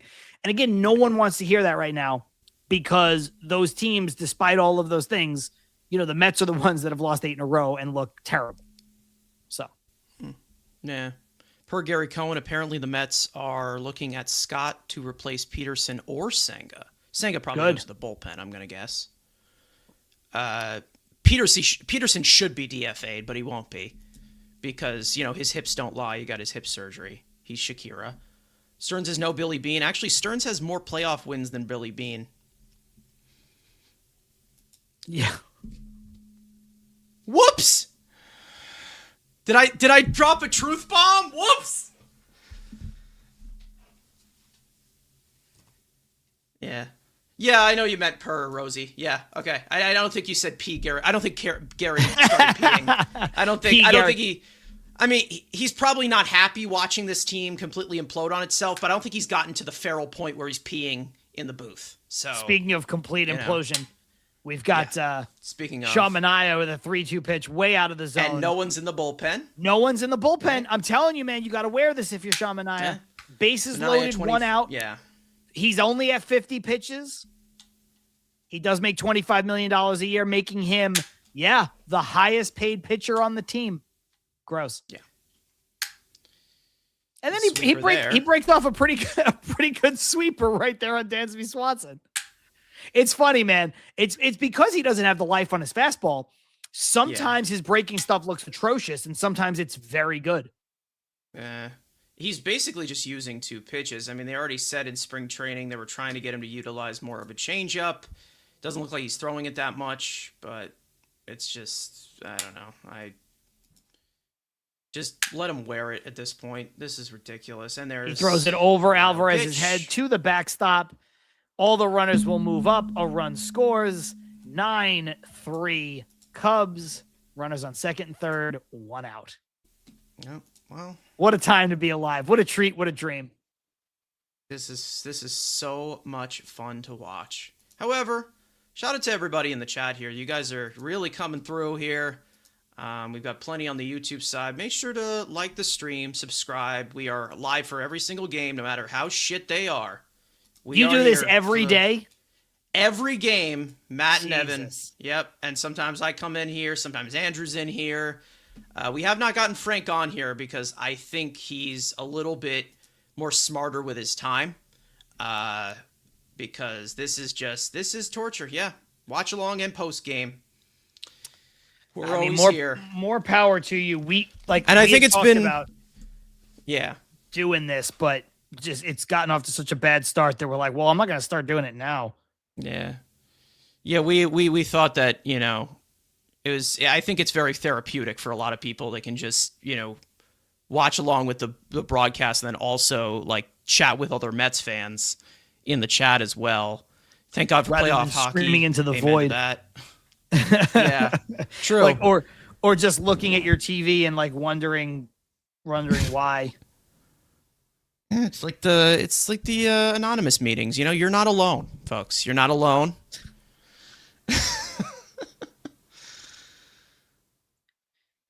I don't even turn on the games anymore. Oh, so we're your main broadcast. Awesome, Rosie. It's awesome. Cool.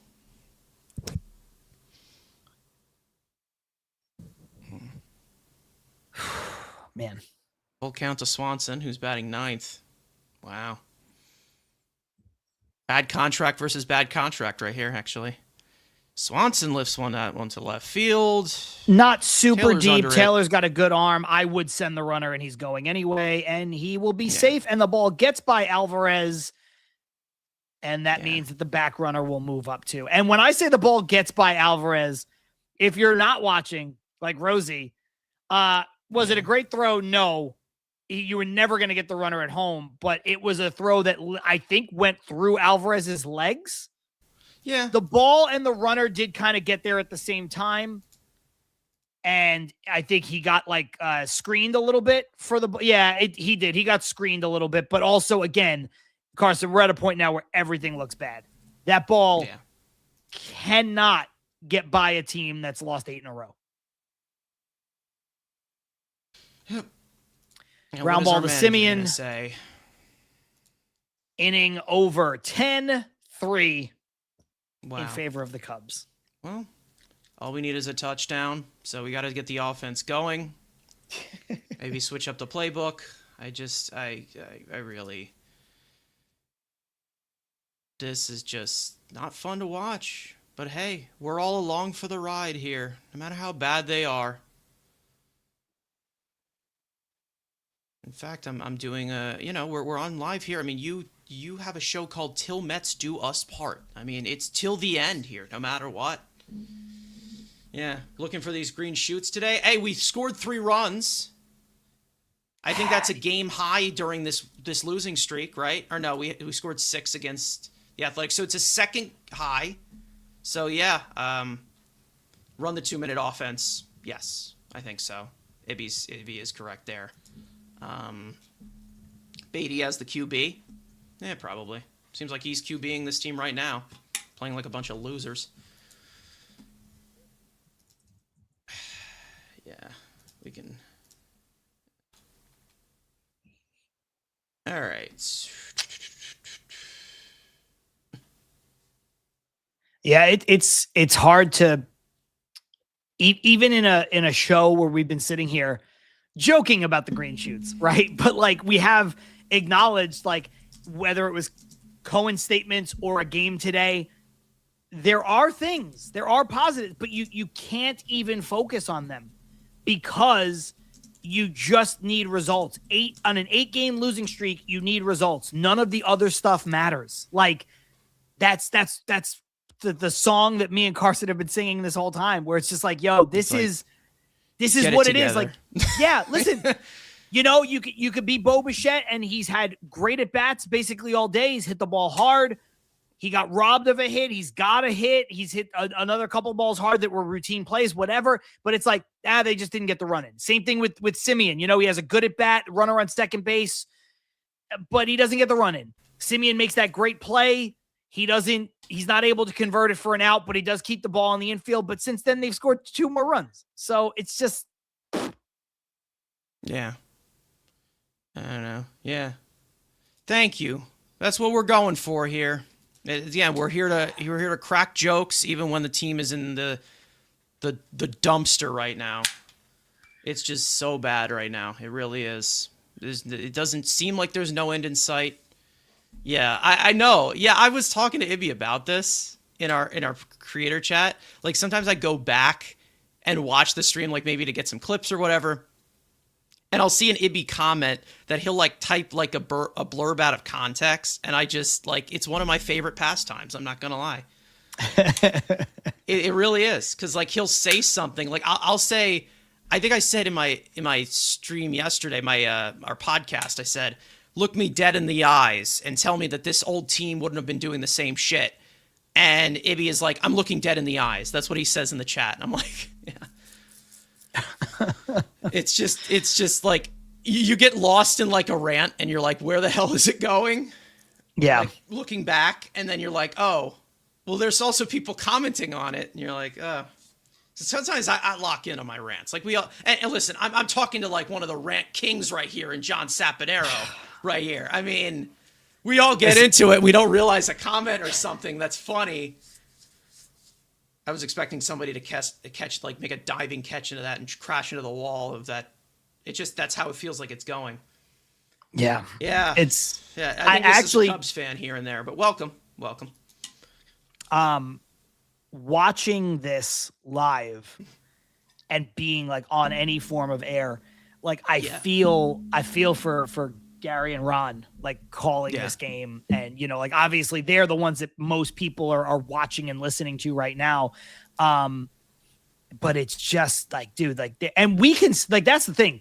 We can say whatever we want, right? Like they can't. They literally can't. They have a contract. Their job is so much, fundamentally so much harder. Even though Keith does push it a little bit. He definitely does. But like Carson, I can look at you and just say, wow, 20 games in, this fucking sucks, huh? And that's it. And nobody's feelings are hurt. Nobody's whatever. Lindor thinks he walked. It was a 2-2 pitch, so that's good. Yeah. That'll be another Everyone's one. entertained. Like, listen, it's like a group therapy session, basically. Yeah, nobody cares on this team so long as the checks don't bounce. That's the thing. That's how it feels. They're just mailing it in. And this is coming from a leader who told you, saying that the clubhouse had a corporate feel in it last year. Yeah. Well, what are you going to do about it here? Like, be a leader. It's like, wow. And I'm sure he's going to throw him out from the seat of his pants, right? No, he is safe. An infield hit. Yay. You know what? I gotta say it, Carson. I gotta say it. I don't know if you call this a green shoot, truly. Yeah. But I think it qualifies as a real one that you can actually be happy about as Mets fans, because Lindor thought he walked on a 2-2 pitch that was outside. He started to take off his gear. He had to put it back on, get back in the batter's box with a 3-2 count, and then he actually does get a hit. That is a green shoot because it would have looked horrible. It's good process. It is good process. I don't even care about process. He would look horrible if he struck out. Probably as would've. Luis Robert lines one down the left field line. Yeah. And that's going to be a double, make it second and third, because Tim Leeper will never let anybody go past third base because he needs the company. Yeah. Well, he gets it so infrequently. That's another thing that hasn't been talked about a lot because the team is such a mess right now. This guy Tim Leeper sucks. Do you think he's gun shy because he had that one bad send? Possibly. And to be honest, being aware, I don't even know if they are aware of it because I still, under the impression, believe that something happened with Lindor that is causing these mental mistakes, because you never see things like that from him, like, routinely. But I don't know. Can we score one run here? Alvarez swinging at the first pitch. Done. And he beats it out. Infield hit. Okay. Look at this. We're showing fight, folks. They are showing fight. You know, look, and I'll take this as a green shoot, honestly, Carson, as a real one. Again, like, we're joking around about like things you don't want. It's too early for this team to roll over and die like a dog in the street. Like, win, lose, or draw, they need to do stuff like this. You need to come back in this game. You need to score some runs. Will we be frustrated if they fall short and they lose this game 10-8? Yes. Is it still a loss? Yes. But like, you do need to show some fight. Yeah, green shoot me. I agree. See, that's one of the comments he would sneak in there, and I'll be like, all right. Well, we got a super chat here. Dave, thank you, saying the Mets are skull, skull, skull, clown, clown, clown, shit, shit, shit.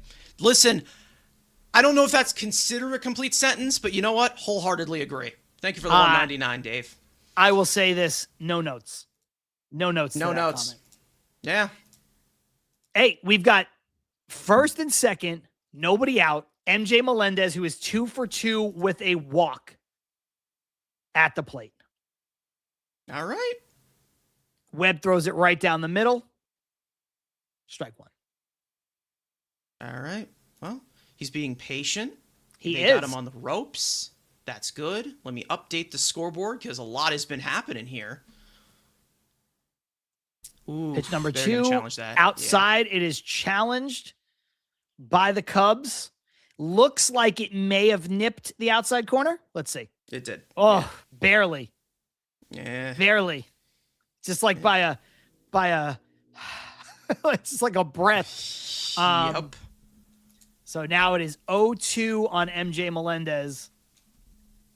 They're Went literally from being trolling us. 1-1. They probably are. They really are, to be honest. I think they've been trolling us all day, even before the game started. Obviously, with yesterday, with our star shortstop going on to a certain podcast with the team on a not 8-game losing streak as Melendez strikes out there. Send him down to AAA now. He sucks. Strikes out, half-hearted swing there, and I'm not sure what he was got looking buckled. at. Yeah. Yeah, it looked like he was sitting off speed because he just got beat by a fastball that was not great and not great location. It was a little above the belt. It was like 95 on the gun. It's a pitch he can handle, so he had to be looking for something else. Definitely did not get to say he didn't get his A swing off would be an understatement. He didn't even get the good emergency swing off. He looked like he was really so we're late. talking about I would classify this as A swing, B swing, C swing, and then Beatty swing. That's I think where we're gonna go. I'm gonna give that a Beatty swing then. That's like Beatty swing is its own category. It's like S tier. 0.75 Beatty swing. I think that's where we'll go with that. Yeah. Are we seriously finding? I think we're more just doing it in a satire way right now because of our owner, our big voice saying green shoots on Twitter at 1:00 in the morning. I think everyone's just really fed up at this point. Yeah. Yeah, no, we're not actually finding positives here. It's the fact that the only positives can be garnered from coming There's through a lot of dead air to fill. Let's just say that. winning. Yeah, so we're just trying to find out the best way we can go about this. 2-2 pitch coming to Simeon, then I'll let you hit the super chat. And Simeon Dave, will foul it back. Once saying my grandmother can hit better, and she's dead. Hey, it's a classic, but you're not wrong. Yeah. Classic. Well, the skull emoji, though, it changes it a little bit. It's fun. It's fun. It's playful. We're Baby's doing the barely 2-2 a major pitch leaguer. again. Simeon lines it out to left, and it will fall in for a hit in front of the outfielder. Looks like the runner's going to be stopped at third, and he should have been because he would have that was a been good call by Lieber. dead. It was a good call. Now we got Swaggy V up. The worst nickname you could ever hear in your life. It's a bad nickname. It sucks. It's and a the people bad that nickname. disagree with me, you're a loser. I don't know what It's to a tell bad you. nickname. It sucks. It You know really why does. you know why it's bad? It's bad for a couple of reasons. One, it's bad because it sounds dumb, even though and it's almost worse because it sounds dumb, but it's trying to convey the opposite. Yeah. As he swings at the first pitch, which is a bad pitch, breaking ball out of the zone, swings over the top. No balls, one strike. But it's trying too hard. It's very clearly trying too hard. Yeah. You know what I mean? Like, it's just like. Christ. Actually, it's Shaggy 2 Dope and Silent J. As far as NBA is concerned.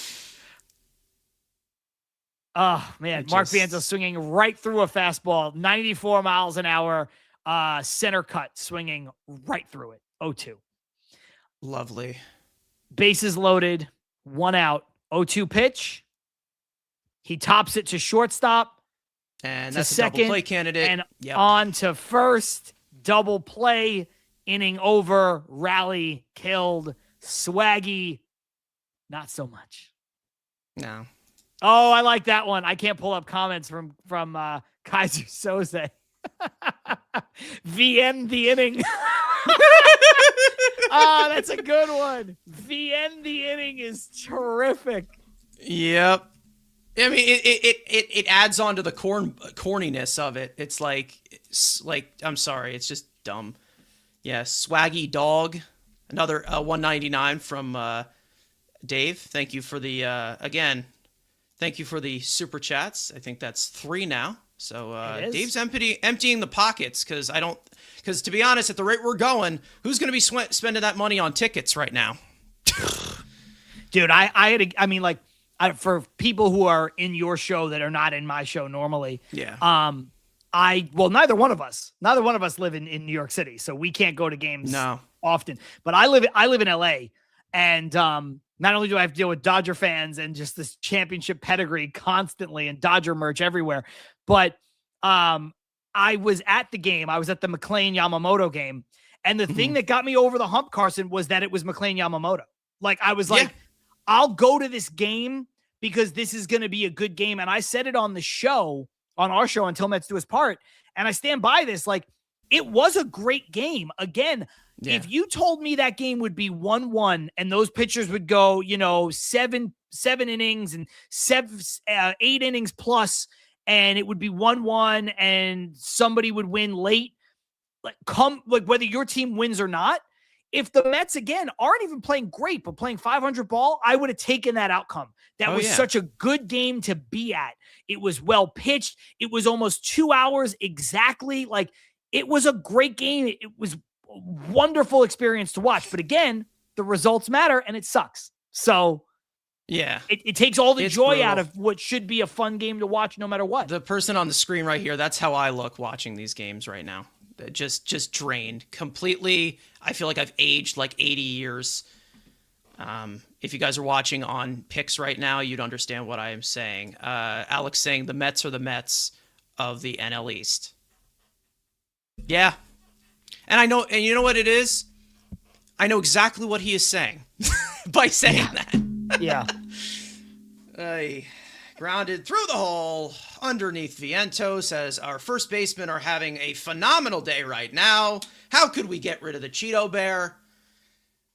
Lead off hit. Dare I say this, but Polanco is the best first baseman on the team.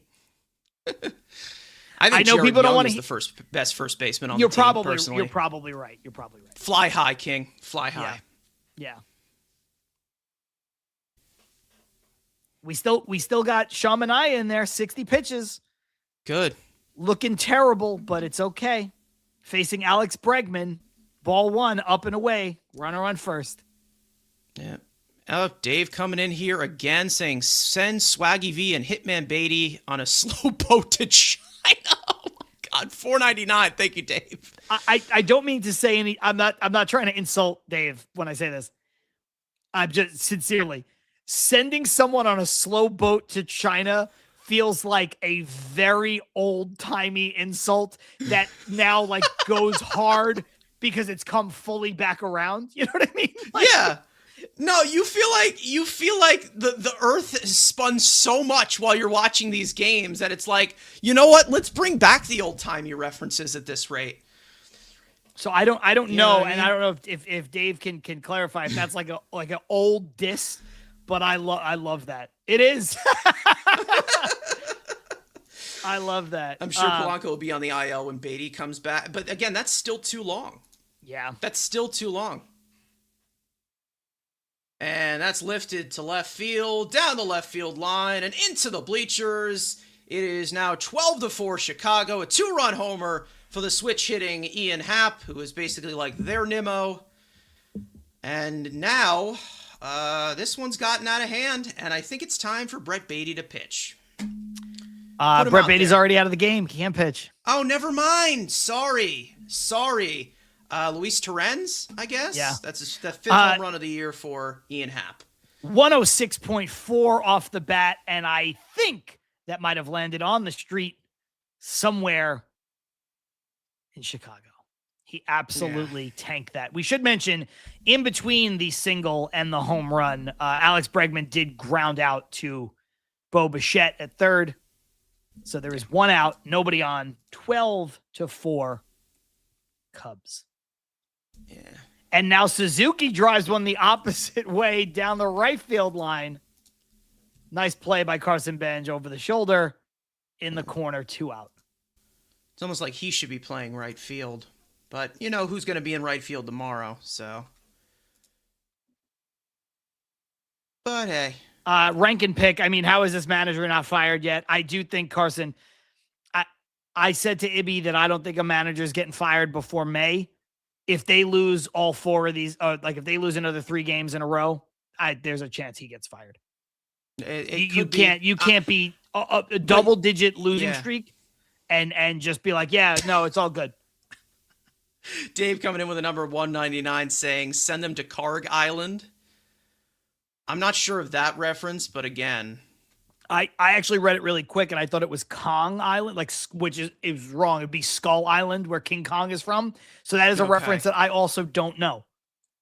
Oh, well, we have. Sorry to make you explain your joke, Dave. Oh, it's in Iran. Oh, okay. Yeah. Jeez. I think no, I'm not gonna tell you how to. I'm not punching up your jokes here, Dave. But I would go with Kong. I would go with Skull Island. I think it's more fitting. Yeah. Shamanaya out there wearing it, and I do mean wearing it. Yeah. There's a rumor Carlos Mendoza's gone after they're not gonna fire him mid-series. Doubt it. I doubt it. No, they will when they get back. Well, because here's the thing. It's kind of what I said before about pulling Beatty out like in the middle of the inning. There's no point in firing Mendoza in the middle of a series when you're going to end the road trip and you have an off day on Monday. Yeah, I think it's going to be established. And we talked about this. Andrew and I talked about this on our pod 2 weeks ago. Nice running play by Tyrone Taylor. Yep. Making the play, 3 out. Yep. Top of the 9th. Here we go. Did not have to use any of our position players yet. And this one is a blowout completely. This is just unwatchable. Unwatchable. A couple people asked, I know Rank and Pick did, but a few other people asked when Soto's expected back, Carson. I believe it's sometime during the homestand, right? It's either like during the Twins series or during the Rockies series. Yes, and that's what's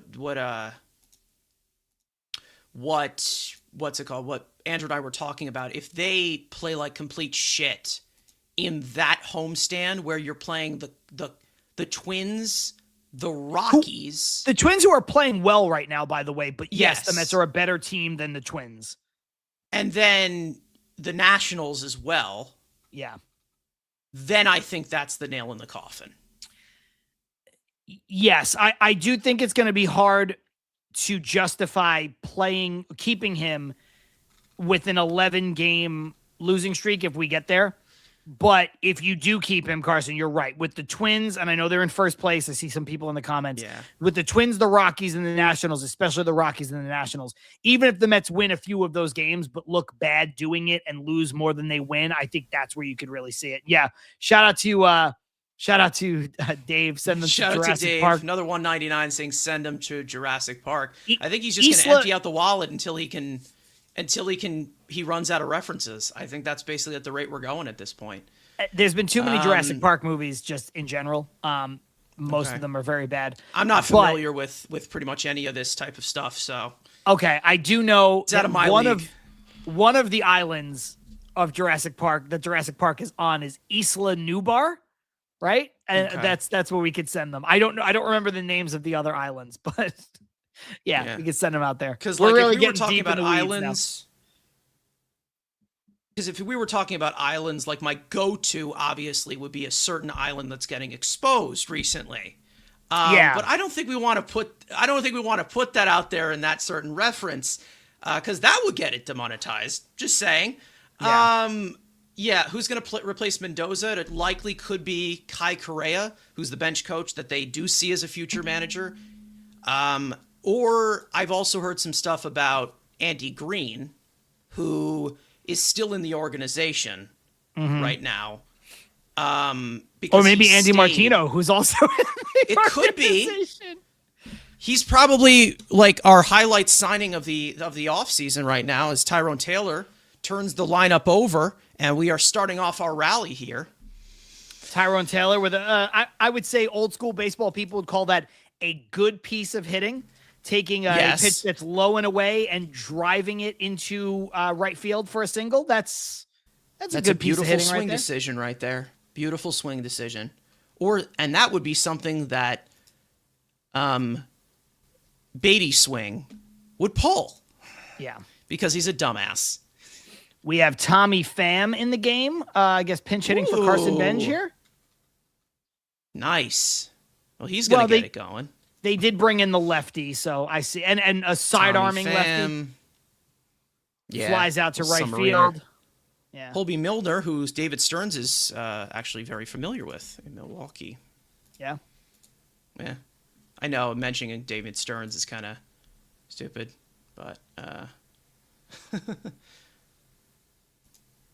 oh, we got plans being doped out by your co-host right now with one of my co-hosts. Like a Jurassic Park show? Yeah. Isla Sorna. Yeah, there you go. Thank you. Yeah. You guys could do a great show about how every movie, especially after Jurassic Park 3, is completely useless. They get progressively worse. Like the first one's a masterpiece, and they just like take steps down with every movie after that. Sequel's never good as the original sometimes. That's basically my it.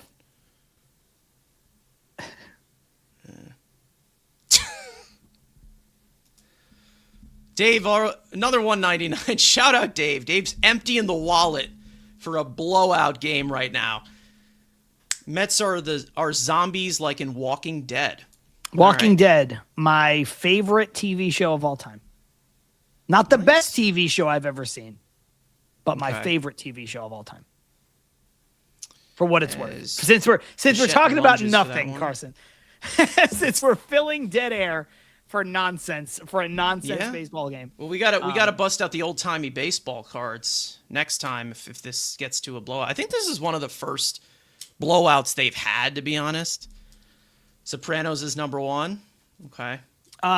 Sopranos is great. It's probably not my number 1. Yeah. I mean, there's like a few that I hear as like in like the TV show of all time, like Mount Rushmore. I hear Sopranos a lot. I hear All in the Family a lot. As Bichette grounds to short. And it looks like that might be the ball game right there. The ball game? Did they call him safe at second? No, that's it. He grounds into a double play. That is it. End the game. Wow. All the right, Met, final Carson, line. look at that line. The Cubs, 12 runs on 14 hits. The Mets, 4 runs on 14 hits. Yep, shooting yourself in the foot. They got plenty of chances in this game. The pitching should have been a lot better. Kodai Senga, I'd say that you're one of the main culprits in this game because once again, showing how soft of a pitcher he can be. Guys, we'll stay on for like another 10 minutes and kind of just vent on this one. Guys, post-game coverage of this game later on. Matt and Evan are going to break this one down. And a blowout, 9 losses in a row. What else is there to say? It's just terrible baseball. It's terrible baseball. It's a product you don't want to watch at all. But you guys have been killing it here in the chat, though. We appreciate all of your support. Shout out to Dave for all the donations, emptying the wallet. Not emptying the wallet to the level that, Cohen does. But Dave again. Cohen hasn't had much success emptying the wallet. So you know what? Maybe throwing it at a YouTube live stream is a little bit more smart into some of the pieces that they've brought in here that are not performing. Dave's saying, once again, thank you for the $4.99. I'm as good as the Mets. I know how to strike out too. Damn right. It's just, this is just bad. It's bad. I don't know what else to say at this point. I really don't. It's so bad. It's just everything about it is bad. Again, like I think the only thing, and I'm not telling, I just want to be clear because there are people watching now who maybe weren't watching when I said this before. So I apologize for those of you who have been here and Carson, we've been talking the whole time. I'm not using this as an excuse because there are so many red flags and there is nothing that is enjoyable right now to watch about this team, full stop. The only saving grace is that it's April 17th. That's it. That's it. So I'm not going to sit here and say, don't worry, it's early. No, I'm just saying it is objectively so early that, like, I think collectively as a unit, this is at this point, it's a leadership problem at this current moment. It really is. Because there's just no way guys fall flat on their face collectively like this without accountability. And you're like, oh, well, this player sucks. We need to make all these trades right now. Right. Like, we've seen enough of a sample now under Carlos Mendoza where these guys look unprepared and unfocused. Yeah, it's fair. I mean, like Alex says it a little bit if you scroll up since June, guys. Like, yeah. But again, like I said earlier, and like we were talking about, they changed the entire coaching staff. They changed 60 some odd % of the players in the starting lineup. Like, it's almost impressive for it to feel, and not just feel, be so much like it was last year when the coaches are new and so many of the players are new. And that brings us back to, fairly or unfairly, the only common denominator here is the leadership that begins and ends with Carlos Mendoza. And I don't root for people losing their jobs, man. I don't want to, I know it's sports, right? Like that's the conversation. We say like, this guy needs to go, whatever. There's a human element that sucks as far as that's concerned. But like Carson, I think we're there, man. I think we're having this conversation. Like, it just got to do something worse. It just keeps getting worse. It's like whatever shoe that you expect to drop is dropping right now. And that's just how it feels. It feels like the sky is falling. You check the calendar and it's still an 162 game season. You're 20 games in. But they need something to rally around, and Carlos Mendoza isn't it. No. I just don't I don't see it. Yeah, talking about seeing the glass half full. I think it's basically just for our own sanity at this point. I don't think any of us are full on being like, oh, I 100% believe this team is going to turn it around right now. I think it's just basically for our own sanity before we go completely insane, because this is a very long season and we're here for the long ride no matter what. Well, that's the thing, Carson, too. Like, it's not even about being pessimistic versus optimistic. Yeah. We've just lived through too many baseball seasons. You can't flush the season 20 games in. It doesn't make sense to do that. That's just how it is. Like, think about how bad the Nationals were the year they won the World Series. You think about the adversity that the Braves went through the year that they won the World Series. You think about we mentioned it before, that scumbag Mickey Callaway. Weren't the Mets 10-1 to start that season? Whatever it was, 11-1. Like, it didn't matter. Like, you could start great and finish terribly. You could do the opposite. It's just, I'm not telling people to be positive. I'm not telling anyone to feel any sort of way. It's just, practically speaking, there are 142 games left. So, like, a lot of things can happen. The only thing I'm not going to, like, you could feel however you want. You could be pissed. You could be angry. You could be everything. But I'm not going to sit here and hear people say to me like, oh, this team's going to win 60 games. Like, they're not going to win 60 games. Like, it's not, you know what I mean? Like, that's it may not where, feel that's like where that you right lose now. me. Yeah. Yeah, it may not feel like that right now, but that's where you lose me, because it's just too soon. You shouldn't be watching scoreboards. You shouldn't be watching standings. But at the same time, player stats, like, I'm not doing it. I can't do it. I already say it on my show all the time. It's like, if you're going to give me 16 game samples of Nimmo versus Simeon right now, I'm not giving you the time of day. Like, I can't do that, because again, those guys were traded for each other, but they're not the comparison you should be making right now. And you also shouldn't be making comparisons in the middle of April. That's the stuff that annoys the shit out of me. Yeah. Not to mention the people that say, again, oh, well, why did they get rid of the old team? They still did the same. Are you telling me you never saw the Mets lose 12-4 with that group? I remember it felt like they plenty of lost. times. It felt like that old group lost 12-4 once a week. Yeah. And it's not even So- just in 2025. No, 7 years of this. 7 years of it. correct. Like So- so you want to, and I'm just like saying, like, people are advocating for less of the ass. You've been ass with them, you're ass without them. Like, you're still not getting to the goal. You still won't. And I understand everybody's like, oh, well, I want the better team already. But that's not the goal when you spend millions and millions and millions of dollars every single year to just be better than the next team or better than this or better than that. Like, it's just bad. It's just bad right now. It's awful. It's awful to watch right now. Glimp here saying, who would replace Mendoza? Like I already said, Kai Correa is likely the most likely, because we're already hearing reports about him making. Remember, he was like the guy that report came out of him making the call to pinch hit Torrens in San Francisco, which personally I think is a bad look on Mendoza, but it is one of those things. I'm surprised they let that get out. Yeah, I am surprised. I think was it Mendoza who said it, or it was somebody else? I have no idea who said it, but Yeah, I mean, even at the time, and this is before the losing streak, Mendoza's job is not secure enough when you go out and you bring in a guy like Kai Correa, who is going to have the option to go to other teams to be a bench coach as a potential manager in waiting. Your job's not secure enough, if Mendoza was the one who said it, to say that out loud into a microphone. Yeah. You know what I mean? Like, he's trying to just credit his guy, and that's fair, but like, yeah. yo.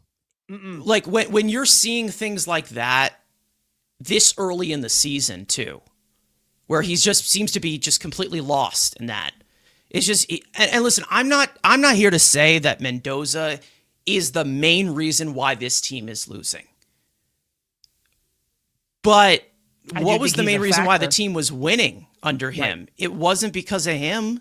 It was because you had leaders in that clubhouse who were vocal and said something to start putting things together. The manager's supposed to be a leader. He's supposed to send a message. And listen, that's what I see as a leader in that clubhouse, doing being proactive and seeing those certain details. And it's just, he's not. He really is not. And we talked about this, me and Frank, we went on about it all the time. The mismanagement of the players' health and wellness too has been concerning too. Like, again, Lindor, we don't know if something happened in that collision. We don't know. It hasn't been confirmed. But you can use little context clues as to, like, okay, maybe do a concussion test. Do a concussion test to see if something's wrong. The way that they've been handling the Polanco situation is insane. We had a report from Pat Ragazzo, former guest on the show. He talked about, there's a possibility that Bichette's not running fully because of the PCL sprain he had last year. Like, this is bad. This is a bad look. I hate to evoke this, but I'm going to. Just what you're talking about. It is Wilpon-esque. Yeah. We have not seen handling of injuries, and I'll leave the Lindor stuff out of it just for a moment. Like, you make some good points. I don't necessarily agree with you. I think there's no harm in doing a protocol. In that sense, I agree with you. I don't think that's he's all I concussed. asked for. I think there's something else going on. But just Polanco, Jared, and I won't even speculate on Bichette because I don't know, right? Like, I trust Pat Ragazzo, but I don't know. The stuff we do know, Soto not putting him on the IL, playing shorthanded. Polanco not putting him on the IL, essentially playing shorthanded, and then to a point where you're basically ruining his at-bats. Because 2 days ago in LA, he was swinging like he couldn't stand up. Now, there was a point maybe where he was still, I know his numbers don't look great. He was taking good at-bats, and he was having a little bit of bad luck, and he was hitting the ball hard or whatever. Then from the game that I was at, the Yamamoto-McLean game, and the following day, he was swinging like he could barely stand up. That's awful. He's still not been IL'd. Jared Young, they did get him IL'd. They did get him the screening and now the surgery. But even that moved at a rate that seemed suspicious to me. all of that, I have not seen mishandlings or mismanagement of injuries since Ray Ramirez to that level. This is bad. It's bad. It just doesn't look great, and especially after, along with the team losing, the bullpen decisions, like it's all Mendoza with everything being cleared out the way that it was with him coming back. He's got to speak for it. He has to. And if you're not aware of this, it's a problem. It really is. And it's going to fall on him. And I'm not saying that David Stearns is completely, scot-free here. I'm not saying that. At this current point, that's where you talk about 20 games into the season. Stearns put his stamp on this team, finally, in his third year here. That's where you go 20 games into the season. But now you go over to Mendoza as of right now as the common denominator, because this is a completely different team, new coaches, different players, and they still look just as unprepared. Yeah, just as unprepared and unfocused. And it's not even just, they're losing. The way that they are losing. Correct. It goes on the manager. It goes on the manager the way that they are losing. And you're right, Carson. You've said this a bunch of times. Eventually, it will get to Stearns in a more prominent way. And it's not to say that it's going to take the full season. I think it will take the full season for it to really just to see where we're at. And then we can make a proper we could define what Stearns did this year. But it may come sooner because they might be terrible for the next 6 weeks. And now we're starting to look at, the manager's already been fired and now it's Memorial Day and the season is really here in earnest and they look awful and none of these guys are performing. Yeah. Then we could start to really turn our attention to Stearns. Rosie's saying Stearns put his stamp on the team, so he owns this. He does. But to Carson's point, this is where you have to be careful. It is only 20 games. Yeah. And if they do turn it around, be fair, he owns that too. So just be careful. And Rosie's a great commenter on your show. Rosie's a great commenter on our show. So it's not an attack at Rosie. I'm just using that as the jumping off point where that's where you just have to be careful for your own sake, because if you lay all of the blame at somebody's feet and then the roster turns it around, then they get all of the credit. If they're getting all the blame, they get all of the credit. Now, on the flip side of that, I'm easy saying the injuries is on Stearns if guys aren't put on the DL. I agree there. That's where you can fairly criticize Stearns, because Mendoza doesn't control the roster, but not like that. That's on Stearns in the front office. So if you have a problem with Polanco in the IL, which I do, I am going to blame Stearns for that. That is very bad. It is. It is really bad. And I don't know what angle they're going at. Like I've already said, I don't get what we're doing here where I feel like we're losing the plot. Like I've really come to a point where I'm like, okay, what exactly are we doing here, and what is the thought process? Because I feel like there's something being left in the dark that maybe we absolutely do not know about some of either these injuries or the certain thought process between some of these managerial decisions. I'm just not seeing it. And I feel like at this point, it feels like malpractice when you put out a new team, try to put out a new identity, new coaches, and you're still seeing the same shooting yourself in the foot the way that they do. And I think it comes from management, it comes from the players, it comes from the coaches, it comes from everybody. But it's like, how I would define this team is the equivalent of everything, putting Brett Beatty in right field. That's how I put it in the equivalent. Just constantly doing something that doesn't make sense, shouldn't make sense, shouldn't happen, but you're just doing it for the sake of doing it. That's actually a really good point. Not to dump on Beatty, because it's not even about Beatty. No, it's not about Beatty. It's about the thought process that allows Beatty to be in that spot. I know, and I said this to Ibby on our show.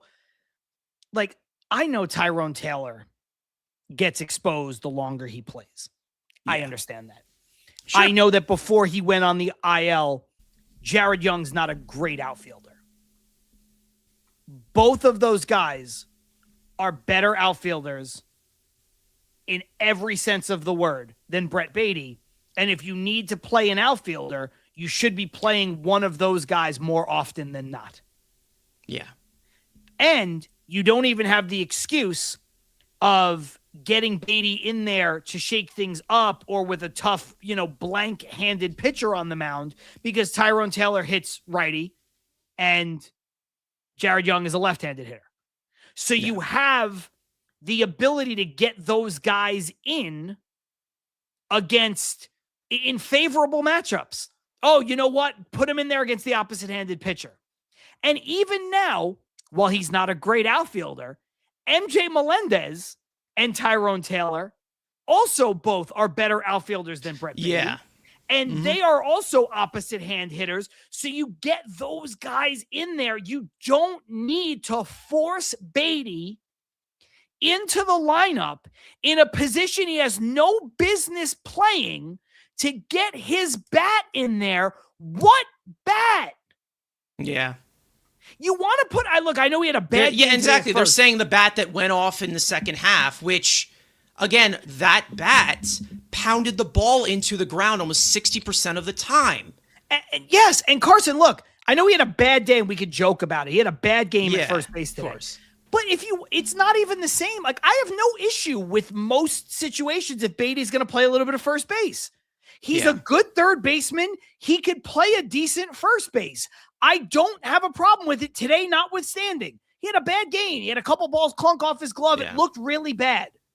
Fine. He could play first base. I don't have an issue with that. Polanco can't play. Vientos doesn't deserve to play every day. Baty can play first.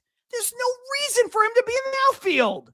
Yeah, exactly. At any given time, there's 4 or 5 better outfielders on the roster than him. Tommy Pham should be playing in the corner outfield before him. And Tommy Pham is 38 years old. And he's not a good outfielder anymore. And listen, I'm okay. I've always said about this. I'm okay with the 4 shortstops in the infield. I think that's a great idea to maximize range for overall run prevention. I think that's a great idea, having shortstops on the infield. But when you have the traits of guys who shouldn't be, the traits of guys who are being in right field, like what do we know about right field? You need, plus range, you need a strong arm. Who knows about his range in the outfield because he doesn't play the outfield? Right. And his arm is weaker than Nimmo's, the one that we got rid of. To not play in right field. To have Benj play in right field, which he hasn't been doing because they have to have Baty in the lineup because they believe, this bat needs to be in the lineup. What bat? What bat needs to be in the lineup? The one that pounds the ball into the ground 60% of the time? The one that can't hit a non-fastball? The one that has not changed at all, despite that little breakout yesterday? Like, what is this delusion that they are seeing? Is it just the bat speed? I don't know. And it's like this, it's so frustrating that we have to talk about this because this team is so, right now, has so many issues beyond Brett Baty. But like you said, and like I said, he is a microcosm for the poor decision making. But Elvin's in the comments, like, dude, well, don't look up Bo Bichette's defensive metrics at third, then. Yeah, because you'll be disappointed. Not even accounting for the fact that Bo Bichette could be a markedly worse defender at third, and his bat would make up for so much compared to Baty. Because he is that much better of an offensive player. So he actually has leeway where he could be worse and still be the better option to start every day in that spot. But let's not even talk about the fact that he's grading out positively. Yeah. Just like I thought he would. Yeah. And again, he is not going to get to that Nolan Arenado level. No. You're not going to see that. He's not. And to be honest, again, I go back to it all the time. Years ago, before they signed Eduardo Escobar, I think they screwed the pooch, not trading for Matt Chapman. That'll always be my stance. Bo Bichette, to his left and to his right, which is one of the crucial parts at third base, he's +1. In front of him, he's -1 because obviously the arm is not the best, obviously, and him charging and throwing over. He isn't a third baseman, but he's playing like one. Yeah. Also, just to be clear, we understand, and I've said this on my show a lot, that basically every professional baseball player, pitchers, outfielders, catchers, whatever, they've all at some point in their development played shortstop, whether it was little league, high school, college, in the minors, whatever. Right. So I'm not using, even Vientos was a shortstop in the minor leagues at some point. What I'm trying to say is Bo Bichette played for like 6 years as a major league shortstop. I know he was a bad one, but he was a major league shortstop. Yes. To think that that person cannot be adequate at third base at the major league level is just a flawed thought process. It just is. He was a major league shortstop for 6 years. Yes. He would have gotten moved seasons ago if he was unplayable there. He would have gotten moved in the minors the way Vientos did, the way a lot of players do. He didn't, Carson, because he's athletic enough to do it. And then it became, okay, yeah, maybe it's not the best fit, blah, blah, blah. Maybe we'll play him at second. Okay, great. And then the Mets decided to play him at third. I know he doesn't have the strongest arm in the world, but his arm does grade comparably to who? Alex Bregman. Now, he's never going to be Bregman. He doesn't have some of the pure defensive ability that Bregman or Prime Arenado or Matt Chapman or Manny Machado, he's not them. But to think that he can't do it is just, or that Beatty should be there instead is insane to me. When also, like I said earlier in the show, he's gotten better every week, it seems like. Game over game, it's like, oh, he looks more comfortable and now he's better. Shocking. Yeah. And Bo Bichette and Beatty are both the same, pretty much the same arm strength. So would you rather have an actual major league shortstop playing third base, or do you need Brett Beatty, who made some diving catches in your TikTok montages? It's just, I don't know. We all know the MO. We got some reports from Armand. Shout out to Armand, who collects a lot of this stuff. Per SNY TV on Twitter, Mendoza on Senga, making his next scheduled start. We just finished a game here. As of right now, he's in line, but we have an off day. We'll see. I have to talk to Stearns and the pitching guys. That's coach speak for maybe not, right? Yeah, maybe not. And the fact that has turned on its axis after 5 starts this year. 4 starts. It's been 20 games. They've had no injuries. 4 starts. That's a problem.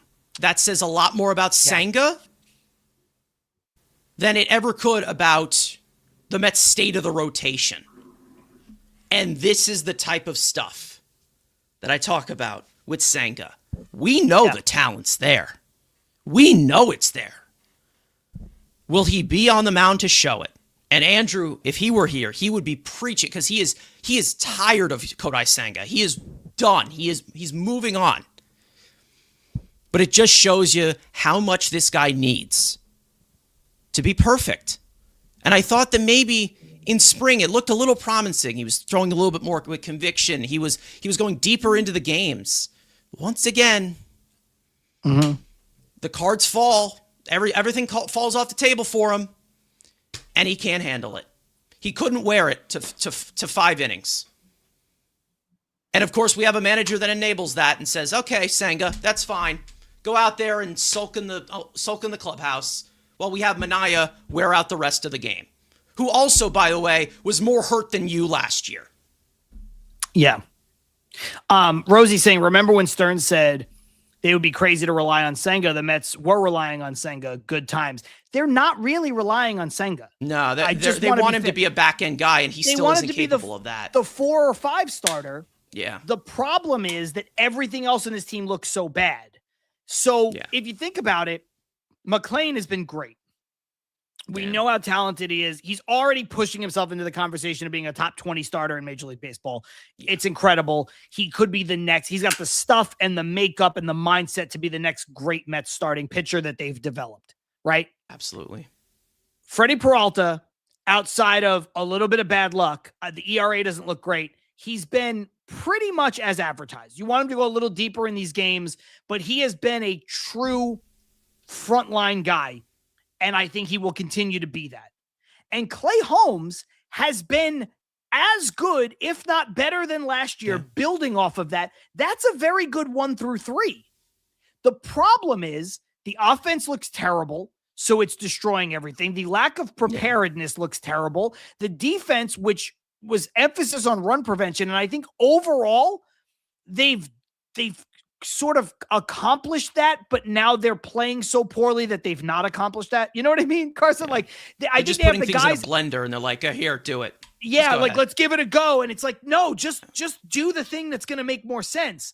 And then you have Peterson also being bad, and so it's making the Mets look like they are relying on Senga, but they're not really relying on Senga. And also, yes, to your point, Minaya is out of the rotation, but Minaya is also bad. They're not relying on any of these guys. In a month, 2 of the 3 of them might be off the team, and we might be looking at Christian Scott and Jack Wenninger in this team. And they'll probably be better for it. Jack Wenninger looks like he could be at worst a 5th starter right now. Because he doesn't walk anyone. Like he pitches with a lot of conviction. He gets ahead of the count very easily. Yeah. Even somebody like who is in Double-A right now, Zach Thornton, could be knocking on the door of David Peterson as well. Another guy that doesn't walk many. Good sinker baller as well. Has actual, put away stuff when and again, it's hard not relying on the young guys, and I'm not going to put it completely in their hands, but when something's not working, something's not working. They should have sold high on David Peterson. They should have traded Kodai Senga. They should have sold high on Brett Beatty. Mark Vientos shouldn't be here either. And they should have never, and I said this at the time, this is not revisionist history. Me and Ibby talked about it. They should have never signed Sean Manaea to that contract. I understand why they did. And I was completely wrong about that. I was happy to have him back, but it went off the rails real quick. I understand the why contract they went did. sour. The contract went sour before the ink even dried. Yeah. And I understand why they did. He was the legitimate ace of this team down the stretch in 24. He kind of deserved the contract. But I don't think they should have gave it to him, because what he has shown now is that he's the guy who got that 1 year, $10 million, prove it. Worst case scenario, you'll be a swing man. If you make the rotation good on you, you'll earn some money. That's who he's been since he signed the 3-year deal, which is the guy he's been, by the way, for most of his career. So Beatty. It's just Beatty. I'm trying not to dump on him so much, but it's like this constant delusion. They asked him, Brett Beatty, on the 2 ground balls he wasn't able to handle today versus the Cubs. I've got to make both of them. I feel like I make those plays 10 times out of 10. I don't care if the first one was a hit. The play should be made. But you didn't make them, so you can't make them 10 times out of 10. Like, this is the thing. Like, what is this message that's being sent here? That, like, oh, he can play any position because he's a utility guy. And listen, I'm not saying that he's bad at first base. I think he's been okay at first base. I think Vientos has been okay relatively across from some other plays. I think Jared Young has been the best out of all of them. Jorge Polanco, I think, to be honest, they got to cut his limbs off at this point because he can't even move at this point. And, you know, it's going to get so bad at the rate that they're going. We still don't have a announcement for him yet. I don't get, like, I don't want to hear these guys talk anymore. I don't want to hear anything else because all it's going to do is just make me angry. Like we were already said, it's like, it's either I hate, like, it's either like, fuck you or I love you right now because we're seeing nothing and we're seeing nothing improve from day to day. They just got an off day. They looked even more sleepy today. Yeah. And you know, you talk about an injection of life and an injection of athleticism, even dealing with the injuries. You could, I don't know how he'd look over there, though I know he has experience. You could easily IL Polanco. Yeah. Put Melendez at first base, who's earned some at-bats. Call up Ronnie Mauricio and DH him. You could. I don't know if that's ideal. It seems like they don't want to give him the time of day either. Right, but that's foolish to me again, and this is where some of my animosity towards Brett Beatty comes from. Why does Ronnie Mauricio not get a 25% of the leeway that Brett Beatty gets? Why is Ronnie Mauricio, even people who are like, oh, I think Ronnie could be pretty good, we should look to trade him. There are people who say that on Twitter and in my show and on your show and everything. It's like, okay, and maybe Ronnie's nothing either. But if you just compare the three of them, Ronnie, Vientos, and Beatty, Ronnie is the best all-around baseball player of the three. He's the most athletic. He's the most talented. He's the best defensive version, and he has the highest offensive potential. So why are we not entertaining it? Now, I'll answer that for you. I know you don't want to call him up and sit him on the bench, but that's why I'm saying, and he is a little bit square peg round hole because he can't play the outfield. You're not going to play him at third instead of Bichette. You're not going to play him at short instead of Lindor, and you're not going to play him at second right now, although maybe we could have that conversation in the future, instead of Simeon. So put Melendez at first, call up Mauricio, and put fucking Polanco on the IL. Yeah. Exactly. I think Melendez is more fit. He's another guy who should be playing right field instead of Brett Beatty because he has a cannon of an arm. Cannon. But it's a missile because obviously he's a former catcher. And that wasn't the main reason as to why they moved him off of being a catcher. But the only answer to this of Beatty getting the leeway he is getting is this. She wanna go viral. I can't tell you anything else. Because he stinks. Yeah. And Ronnie and listen, in comparison to Ronnie Mauricio, to be fair, he has lost a lot of time. And maybe that time is something he can't get back. But if you're not going to give him the time of day, trade him. Yes. Because trade him. I also think that Ronnie Mauricio, of those three players, has the most trade value because he is untapped. I know he didn't do himself any favors with some of the at-bats he took as a right-handed hitter last year, pretty much all of the at-bats, if we're being fair. And that's fine. But Ronnie Mauricio still represents untapped potential. He does. People know what Vientos is, or at least they think they do. And I think people are learning really quickly what Brett Beatty is. And I see Jermaine Dunn in the comments saying Mauricio can't hit curveballs. Brett Beatty can't hit. Brett Beatty can't hit anything. Brett Beatty can't hit. Brett Beatty can't hit. Now, maybe Mauricio can't hit curveballs. Maybe he never will learn. And maybe he's going to flail. But you know what Mauricio could also do? He could turn a game on its ear because he can hit one 400 feet. Yeah. You know, everybody people tell me I'm wrong. I know I'm not, so it doesn't matter. Mark Vientos' sophomore slump last year was not that worse from Brett Beatty's breakout season. Look at them side by side. Some of the numbers are near identical. The WAR is obviously much higher for Beatty because, especially last year, Vientos gave you nothing defensively and Beatty gave you a lot. So obviously his WAR is going to be skewed because WAR favors defensive players. Yeah, especially at third base. Especially at third base. But other than that, there's a lot of numbers, whether it's under the hood, whether it's advanced statistics, whether it's, regular statistics.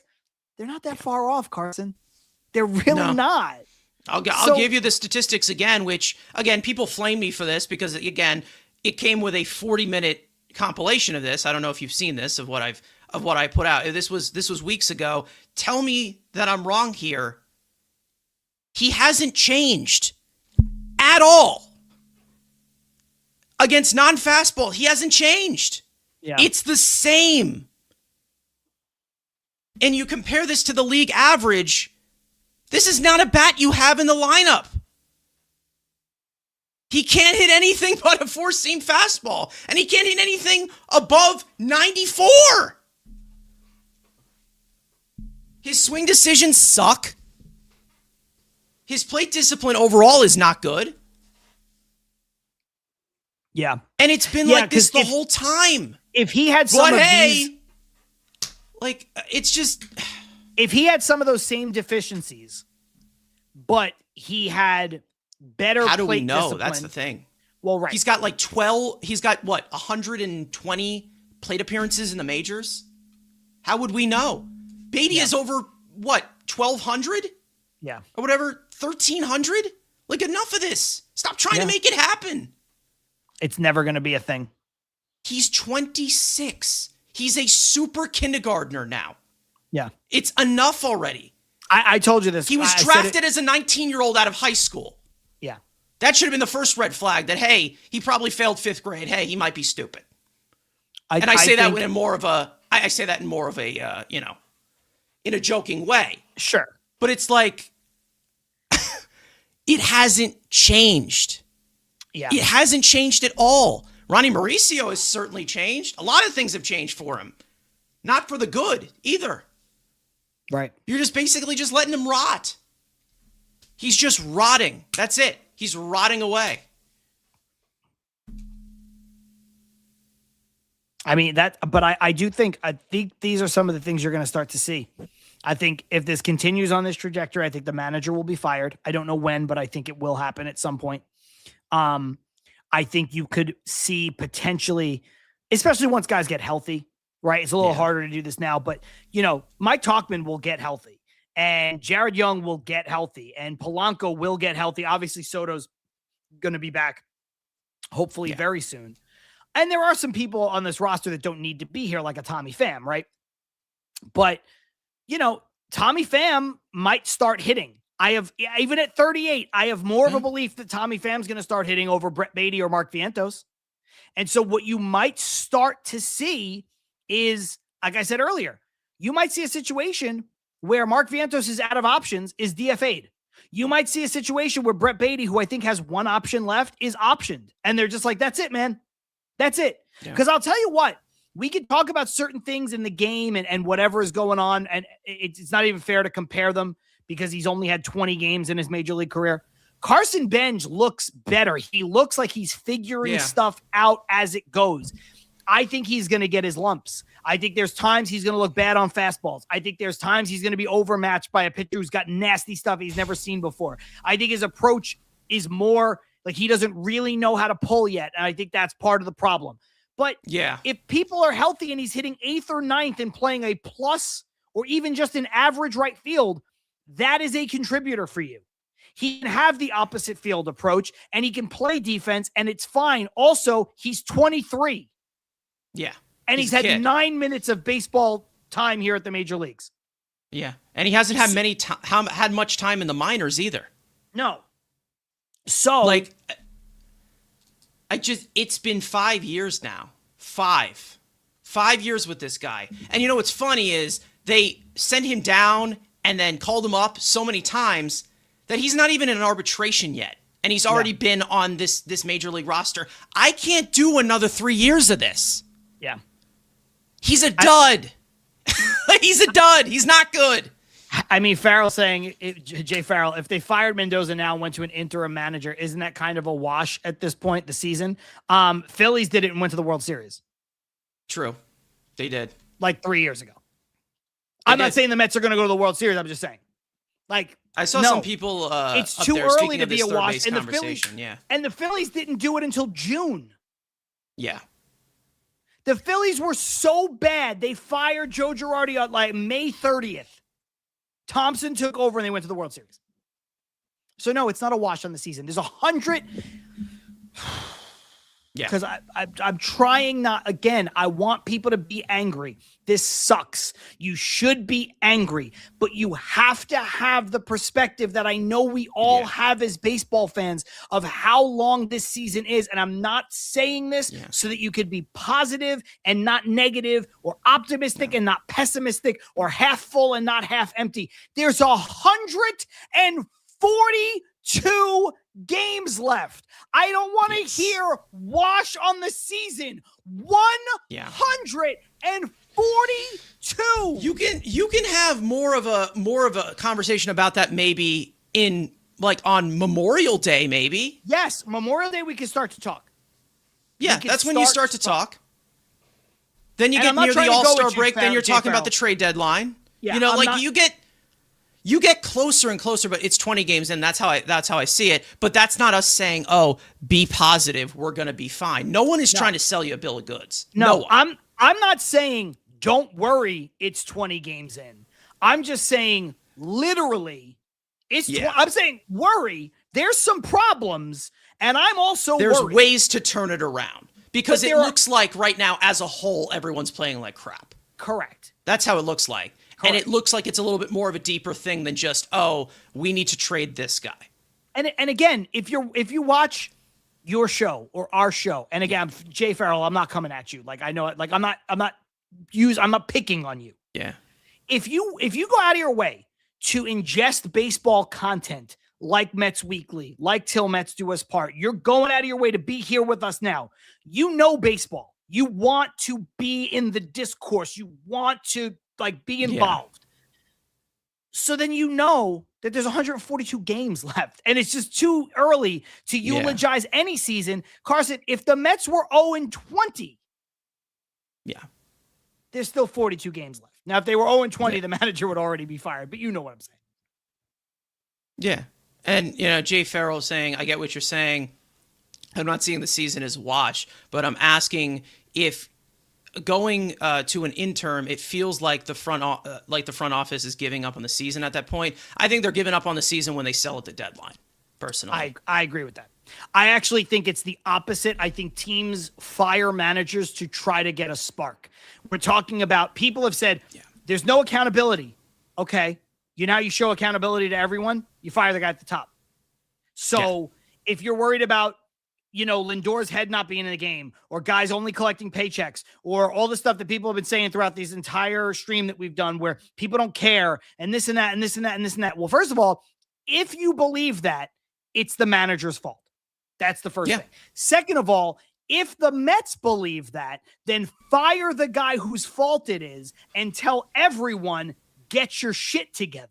So I think it's the opposite, respectfully. I think it's the fact that if you do that, you're saying, hey, guys, we changed the roster. We changed the coaches. We kept the guys that we believed could win and we wanted to win with.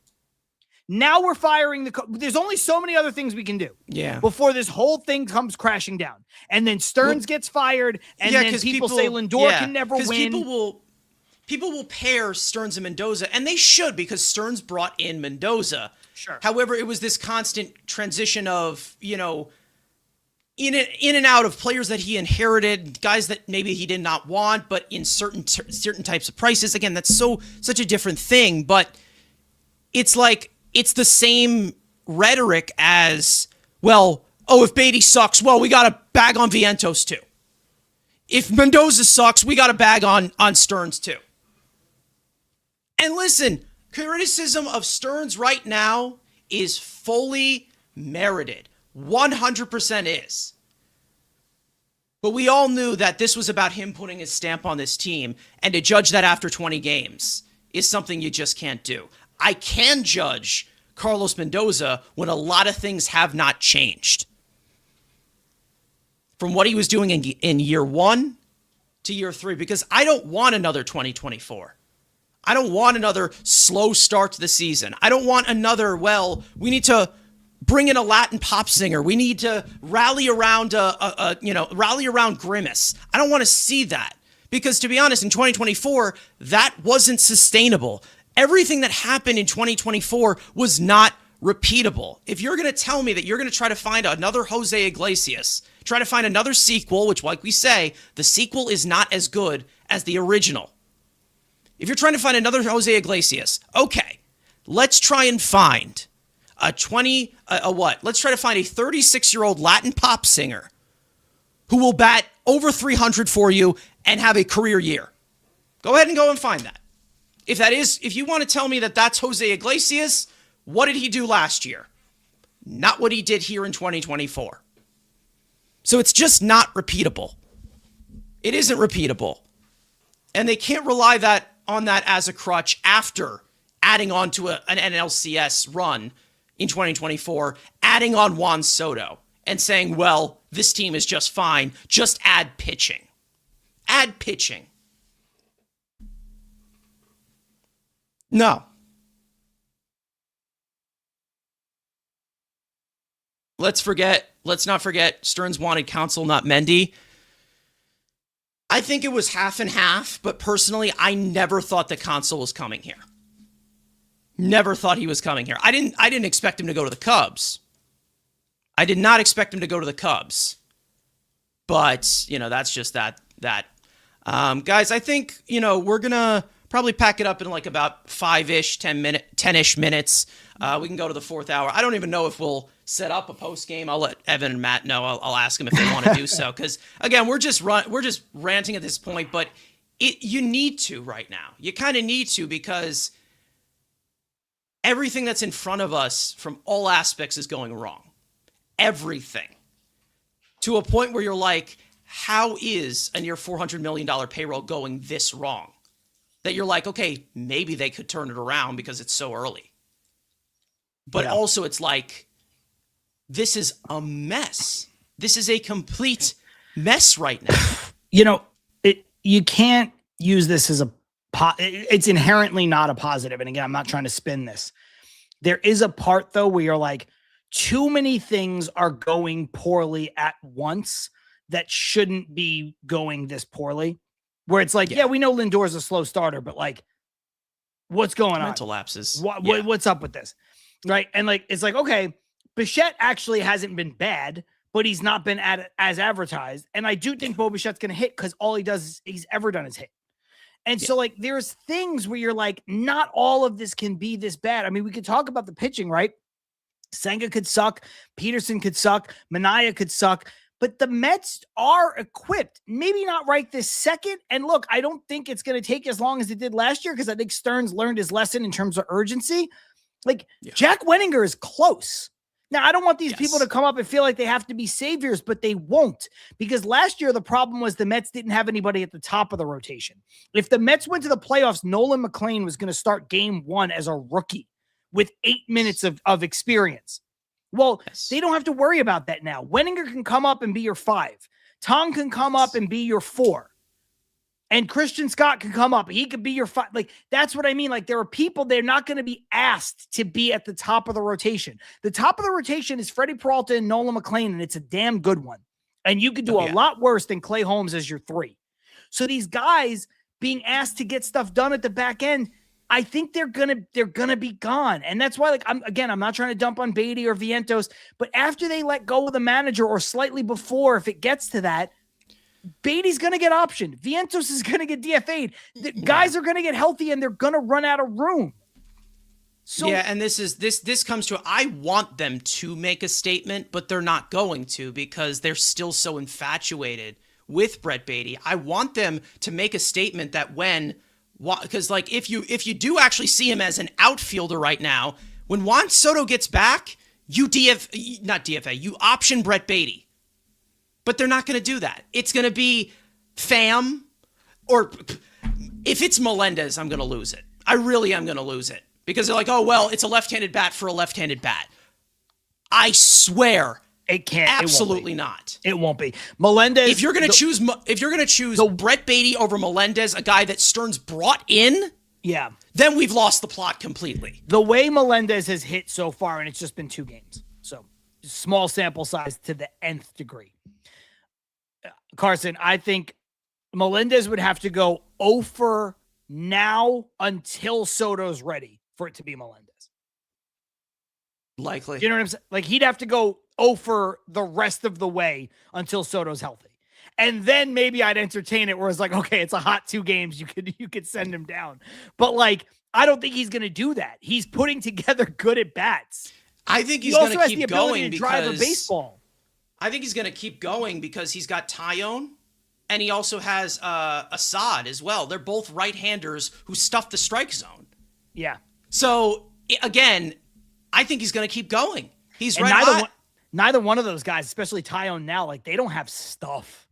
They're not. No, stuff Tyone's like I mean, he used to have better stuff, but he's not what he was. Like we already know the constant injuries. We know he's what is he? He's like a 2-time cancer survivor, isn't he? He's like it's a long, like he's had a long journey to the majors, obviously. But you know he is what he is. Like he's a back end starter now. So again, I think that those are the types of guys you can take. You even were seeing they had 14 hits today. They just couldn't clutch up because again, the constant, you know, we go back to the manager, the constant message that, hey, swing first pitch with runners in scoring position. That's fine. That's fine. No process, no due process. And when you're seeing good process, it's too late. Like we were already talking about the green shoots, jokingly, obviously. But Lindor, you know, hustling out of the box and things. It's too late. Like it was already too late. You were already buried. And of course, a lot of that had to do with Senga's performance today. But it's just, yeah. Yeah, we're still here, Ebby. I'm good. We just wanted to get our thoughts out once we weren't distracted by the game, but I'm good. I'm good. Vent session, yeah. Because now the only thing we're going to do now is just rehash stuff that we kind of already have, but I think it's different once, you know, you say something 3 hours ago in the context of the game versus now the game's over. You have the finality of it. I don't mind repeating, but I think if we stay here, you and I can just talk to each other in circles about the stuff that we don't have answers to. So I think Ibby's probably right. And then we also know we can crack jokes forever too. Like that's Fair. the thing. We could do a 24-hour stream of this. That's literally what we could do. But I mean, obviously, yeah, this is a Ferris Bueller reference. I do know it is. I actually have that video saved on my phone. I had that with. I think I was making fun of Jimmy Garoppolo when he was still here with the team, with the Mets, with the Raiders. And I was like, just go home. It's over, dude. Like it's done. You're dead cap. That's it. But either way, I think we're gonna just end it off here. TBD on if we do post game here because we've pretty much covered and vented on pretty much everything.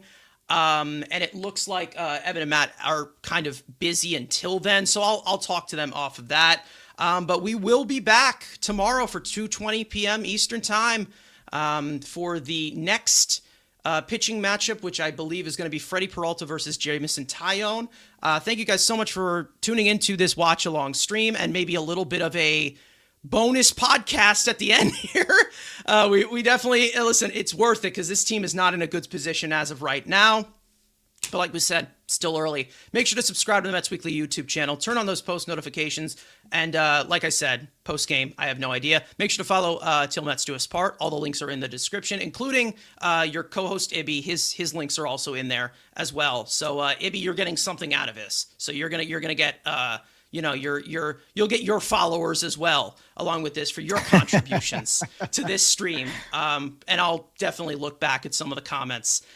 Because those are always fun to see looking back. But, I mean, the conversation was great. The team is not. That's pretty much how it is.